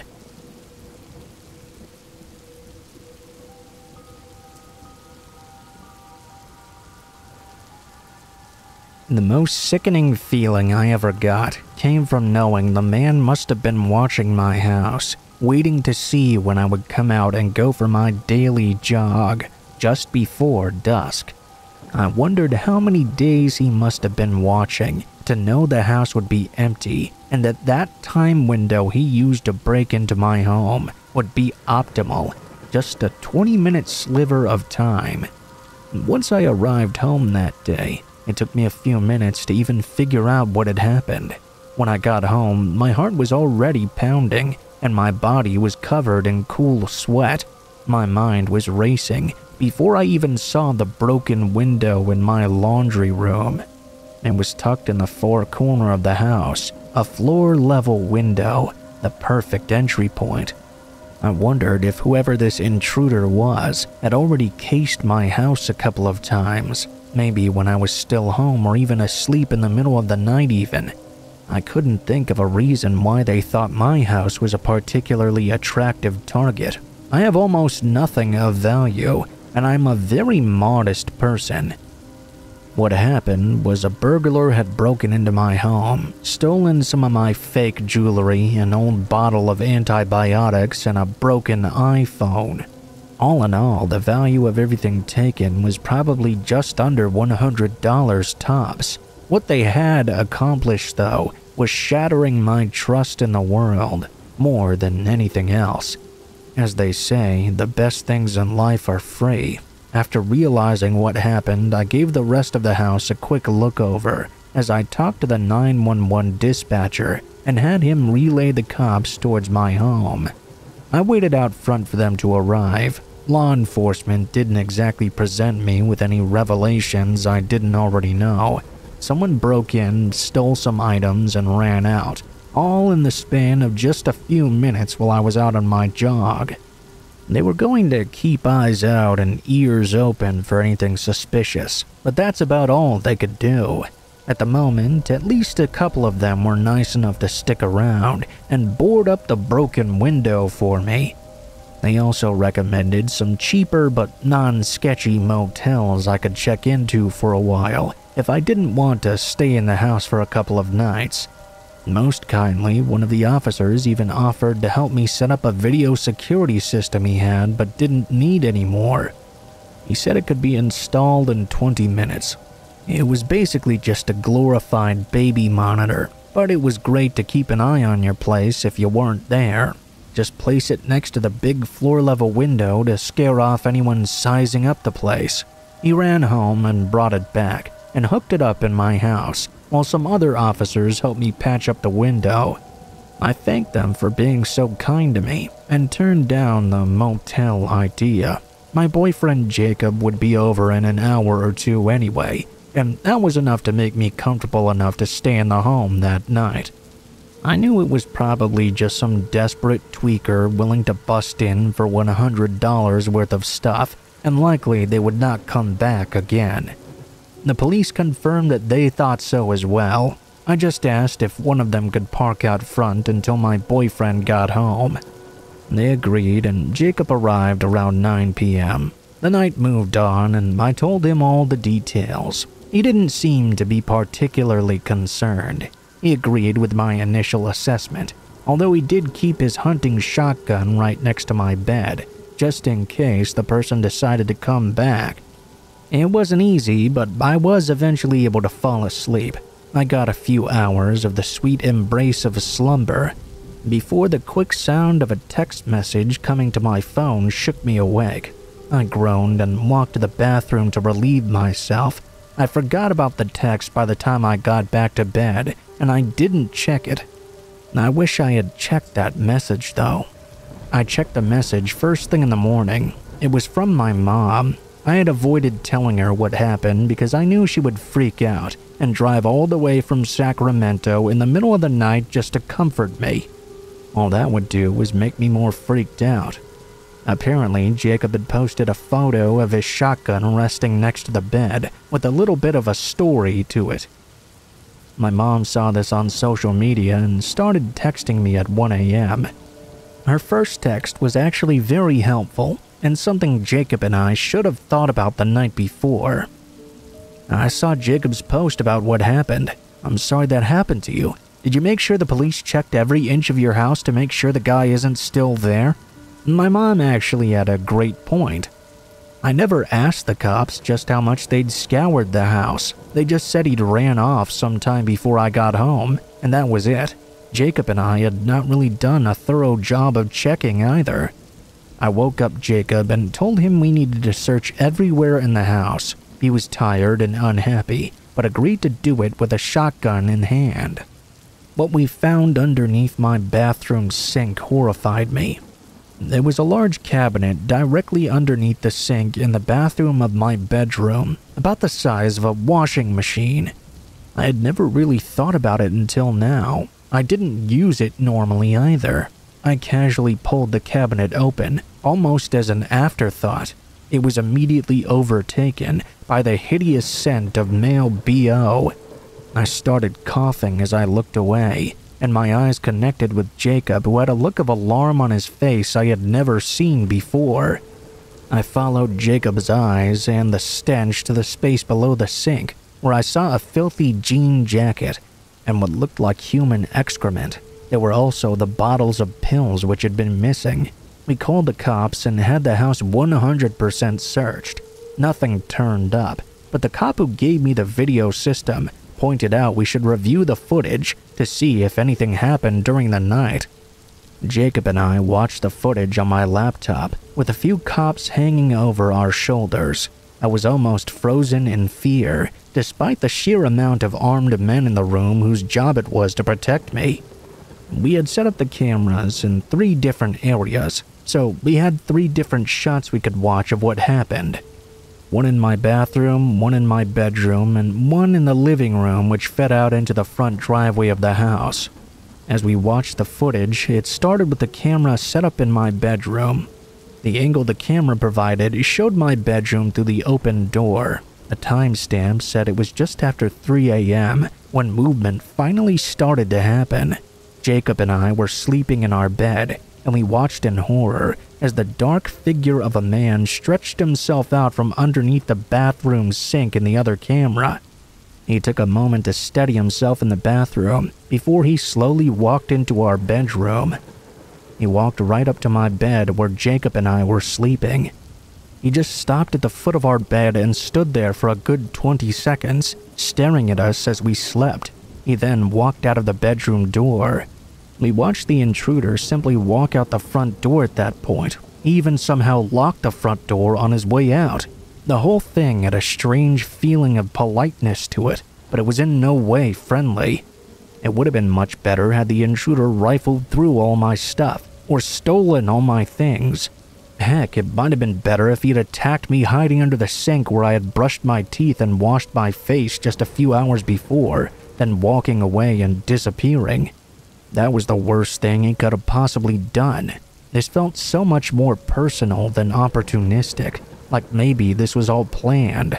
I never stayed another night in that house.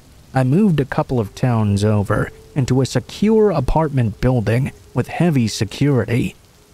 Still though, I could never sleep easy at night, even if Jacob and his shotgun were by my side.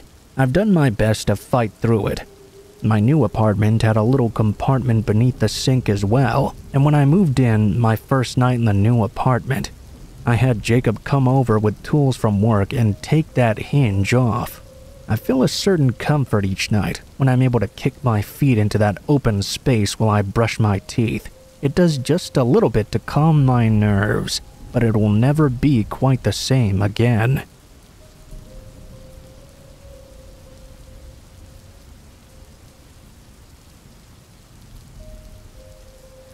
So, we're at this camper near Dover Lights in Arkansas. Not the fanciest campsite, but we managed to find this guy that spends a lot of time out there while also working, so he just vacations in the woods half the year. The guy offered to let my friend watch the place while he went to visit his son. Of course, my friend automatically invited me and some other people to come hang out with him, and we all spent a few days there drinking, smoking, fishing, and just messing around. All in all, it was pretty okay. That is, until my female friend got super drunk and barged outside in the middle of the night buck naked to eat beans by the handful out of a cold pot. As someone who admires cleanliness, I followed her out and tried to make sure she didn't hurt herself or something, while everyone else just sat there laughing at her. So there she is, covered in beans, and I'm trying to convince her to settle down and clean herself up with a towel or something. Suddenly, though, her head shoots up like a deer in the headlights. She just glares at the trees around us. We were alone, and it was pitch black. She glared before literally growling, then sprinting off into the woods. I had no idea what to do. I'd completely lost sight of her, and she was naked in the woods all by herself. After a few failed attempts to call out to her, I did the stupidest thing I could have done. I followed her all alone, about 5 meters into the complete darkness. I looked down, and I noticed a faint light. As I looked closer, I noticed it was someone's phone. I picked it up, and saw it was already in camera mode. There were pictures of all of us. Very recently taken pictures, all in this creepy night vision mode. Some looking like they were taken from the window of the camper even. The last one was of my friend, running directly towards the camera. Realizing what happened, I deleted those pictures and stomped the phone on a rock, crushing the screen with my foot. Still unable to find my friend, and freaking out, I doubled back to the camper. I knew I was going to need to ask for help, only I found her right there, still very drunk in a lawn chair, still naked as well. I grabbed her and carried her back inside. I let her boyfriend towel her off, and they both passed out spooning on the bottom bunk. I never did tell them what really happened, and she didn't remember in the morning either. I did lock the door and wake up every hour though, just to keep an eye on things. Luckily, nothing else ever happened.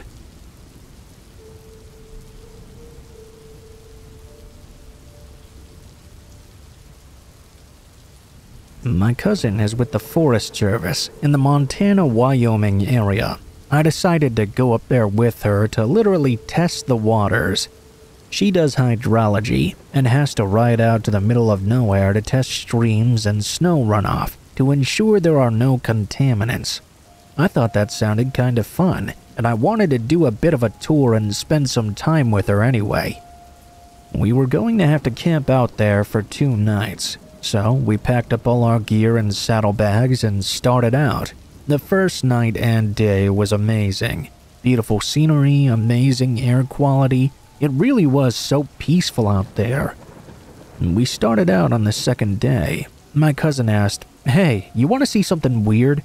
Of course, I said yes. She led me up on a bit of a side journey into this tiny little ravine. We ended up traveling about 2 hours away from our actual path. We went down, and at the very end of this fold in the land, she dismounted and told me to get off my horse as well. We tied them up in this little clearing, and she told me to follow this tiny wildlife path and bring our little rechargeable radio as well. It was one of those that you could plug in or wind up, and it also acted as an emergency lantern if you really needed it to. That kills the batteries very quickly though. As we walked further, out in the middle of nowhere there was just this huge coil of wire sticking out of the ground.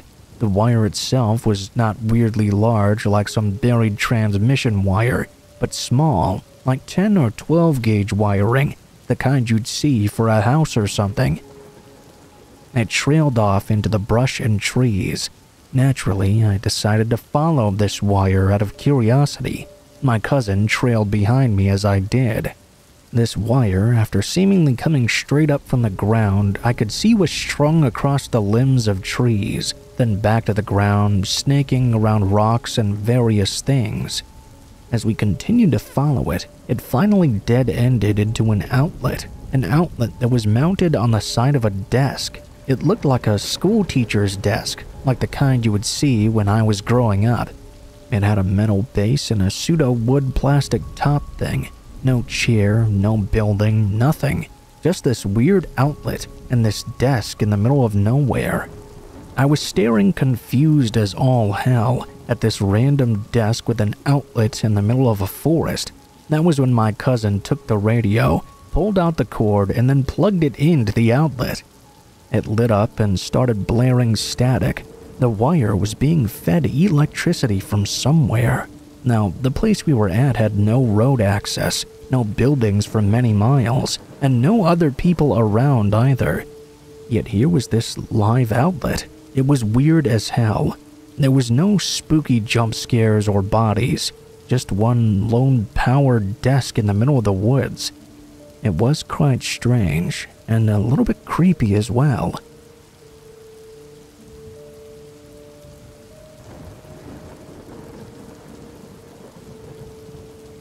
There's this abandoned asylum in Northville, Michigan, that my friends and I explored 3 times.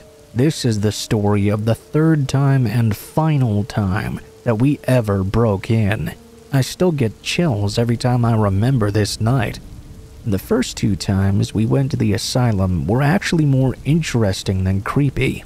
We went to explore both times, and we happened to run into some very friendly people there as well.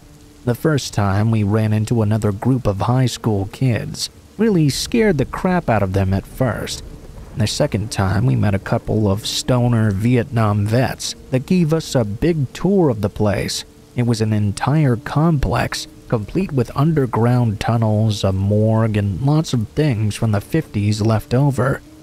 This time, however, we were completely alone and only had 2 flashlights between 3 people.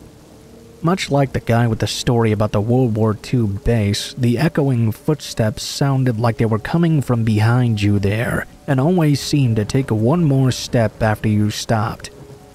After exploring much of the asylum with this creepy ambiance, and being considerably creeped out now, we already decided to head back to the main building. It was about 18 stories tall, and the view from the top was really good. It was by far the tallest building anywhere remotely close. You could see Detroit from up there practically. As we were nearing the top of the seemingly endless stair corridors, that's when the girl that was with us froze up and whispered for us to stop. "I can hear footsteps," she whispered.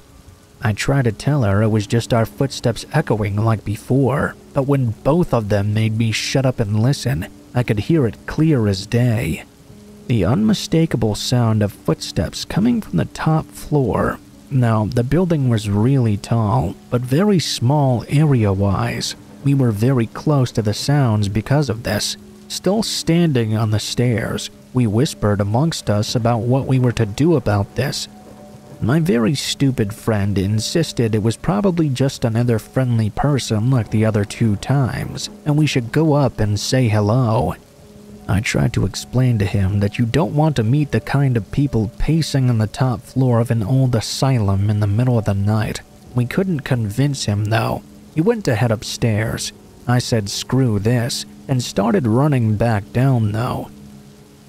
Fortunately, he followed us, and we got out of there without ever finding who was walking up there that night. To top it all off, a cop passing by on the road spotted us after coming out of the building. We had to run back into the complex to get away. I still think back to that night sometimes and wonder who it was up there.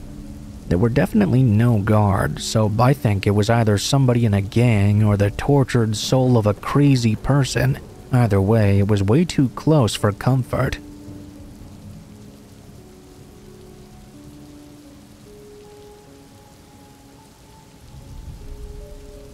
My most vivid memory of the late 90s was the Clinton Lewinsky scandal, not because of the scandal itself, but because of the coverage of it. I remember my parents were pissed off at Clinton and kept calling him the deadbeat president. I couldn't watch any TV because they had the news running non-stop. We lived in Maryland, and my dad knew somebody who knew President Clinton personally. They were getting the details about what was going on behind the scenes. To clarify, my dad worked for the DOD at the time. Clinton being removed from office would have resulted in some kind of power shift and his direct superior being promoted. What did I care though? I was just a kid and wanted to watch Rocko's Modern Life. I remember my parents inviting over about 10 people, and while they had loud conversations downstairs as the TV was playing, I was up in my room being a bitter kid. My parents wouldn't even let me take the smaller black and white TV out of the closet. It's not like I could get it to tune in on the channel I wanted to watch anyway, though. I was sitting in my bed listening to one of my cassette tapes, trying to drown out the annoying, serious adult conversation taking place downstairs. That was when I happened to glance out the window and down into the backyard. I could see a man I didn't recognize there, moving across the yard quite quickly in the dark. He was avoiding all the patches of light cast by the downstairs windows. I got out of bed and looked out my window a bit closer at him. I remember he was bald and very tall, taller than my dad even. I figured he was just one of the guests that were visiting. Who cares what he was doing in our backyard? I watched him more out of boredom than anything else. The man cautiously came closer to the home, peering into the ground floor windows. I was about to go over to my dresser and flip my cassette tape over when the man tossed something about the size of a video cassette into our doghouse. Now, our dog Jim had died just a few weeks before. I didn't like this strange man touching the doghouse for any reason, so like the obnoxious kid I was, I walked out into the landing and called out to my parents below. The tone of my voice left no doubt I was unhappy and wanted the situation to be resolved immediately. I remember the silence that followed, lasting way longer than I would have liked it to. "What man are you talking about?" my mother called back up to me from down below. Everyone became quiet, and all I could hear was the TV. To this day, I've still never seen my dad move quite so fast as he did that night. He shot up the stairs, grabbed me up, and ran back down. My mom and the other house guests followed behind. We all had to wait at the neighbor's house across the street while the police and the bomb squad came. I don't think I realized the severity of this situation until I was much older. At the time, I was more annoyed than afraid. I was asked to share everything I saw. The only way I could describe the man, though, was saying he looked like Captain Picard. I wasn't the best at descriptions. I don't remember most of what happened next. We eventually got back into our house. My dad died of blood poisoning in 2005, and my mom passed away of natural causes soon after. They never told me exactly what that package was, whether it was a bomb or a threat of some kind, but it was definitely something very serious. I remember the police coming back all the time and showing me pictures of possible suspects. I don't remember ever identifying the stranger in our backyard that night. I live in Vermont now, and I really have no ties to the people my parents knew, but at least I have a creepy story for the ages that always entertains people at parties.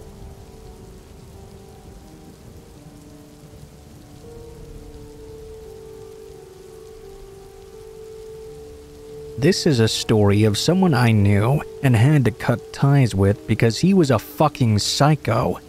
The first half will be to add context as to why I cut him off, and the second half is what makes it really scary.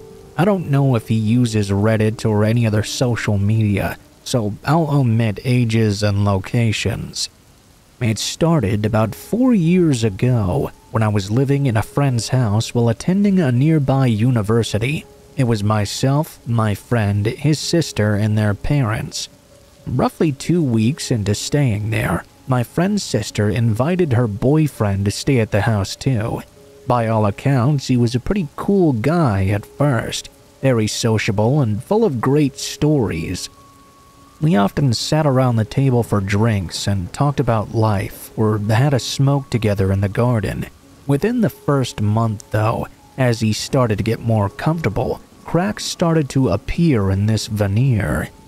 He would rant about government conspiracies all the time, how he was always a wronged party. He was big into this Sigma male bullshit and martial arts and stuff, and oh boy did he have a temper. He had this big dog he always kept in a cage that was extremely violent whenever he wasn't around. The dog attacked his girlfriend and had to be put down. That's when he started to guilt trip her, and the ranting became incessant. About 2 months later, he had the bright idea to live in a shipping container, mainly because the parents wanted him to leave by now. He dragged his girlfriend along for the ride. I'm not talking about one of those chic little restoration jobs. This was a rented container in a storage yard on the outskirts of town. That was what they were living in. He would intimidate and threaten the staff there constantly until they called the police on him. This, of course, became another conspiracy to him. He became increasingly abusive to his girlfriend, to the point where the family had to get involved and get her out of there. I remember I had to stick close to him and pretend to be his friend until we could safely get her out. They broke up, which he then blamed me for, claiming I had poisoned her against him to make her mine. Thankfully, she has a new partner now, and they're very happy together. We all blocked that psycho on everything possible, but he continued to harass the family until eventually he disappeared. At least we thought so. Fast forward to last year, and I started to receive messages over social media from several different accounts. I blocked each one immediately when I discovered who it was. Some were friendly, some were hostile. One of the profiles even pretended to be someone I knew from university. That one did trick me. We talked about life and how things were going. Eventually, I was invited to a house party by them, claiming it was a free house and plenty of people were coming. I booked the time off work, made my travel plans, and kept talking to this friend about the coming date of the party. I mentioned it to my friend's sister, who was interested in going herself. That was until I mentioned the address, and she completely panicked. The address in question was a property belonging to the crazy ex's father that was scheduled for sale and therefore would not have many people around. I waited until the day of and called the police to check the property, claiming I suspected a break-in. They found 5 people there, including the ex. Parked out front was a butcher's van, equipped for food storage, a collection of knives, hammers, and rope as well. I'm glad I didn't go, because I'm pretty sure I know what they wanted to do to me.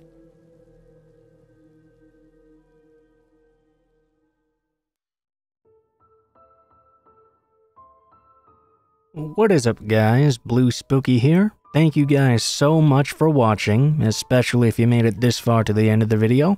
If you liked the video, please be sure to like, share, comment, and subscribe if you feel so inclined.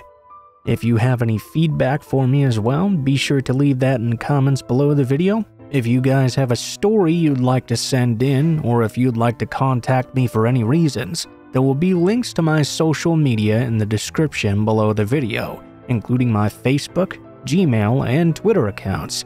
Go ahead and send me a message on any of those, and I'll try to get to you as soon as possible. If you do decide to send in a story, Please be sure to include in the tagline what the name of the story is if it has one, what type of story it is if it has one, and how you'd like to be credited in the description below the video. Please make sure to include as much detail as you feel comfortable with and try to use as much proper grammar as possible to make sure you have the highest chance of appearing in a future video. Overall, I think that's pretty much it for now, guys, so thank you so much for watching, and I hope you guys have a great day.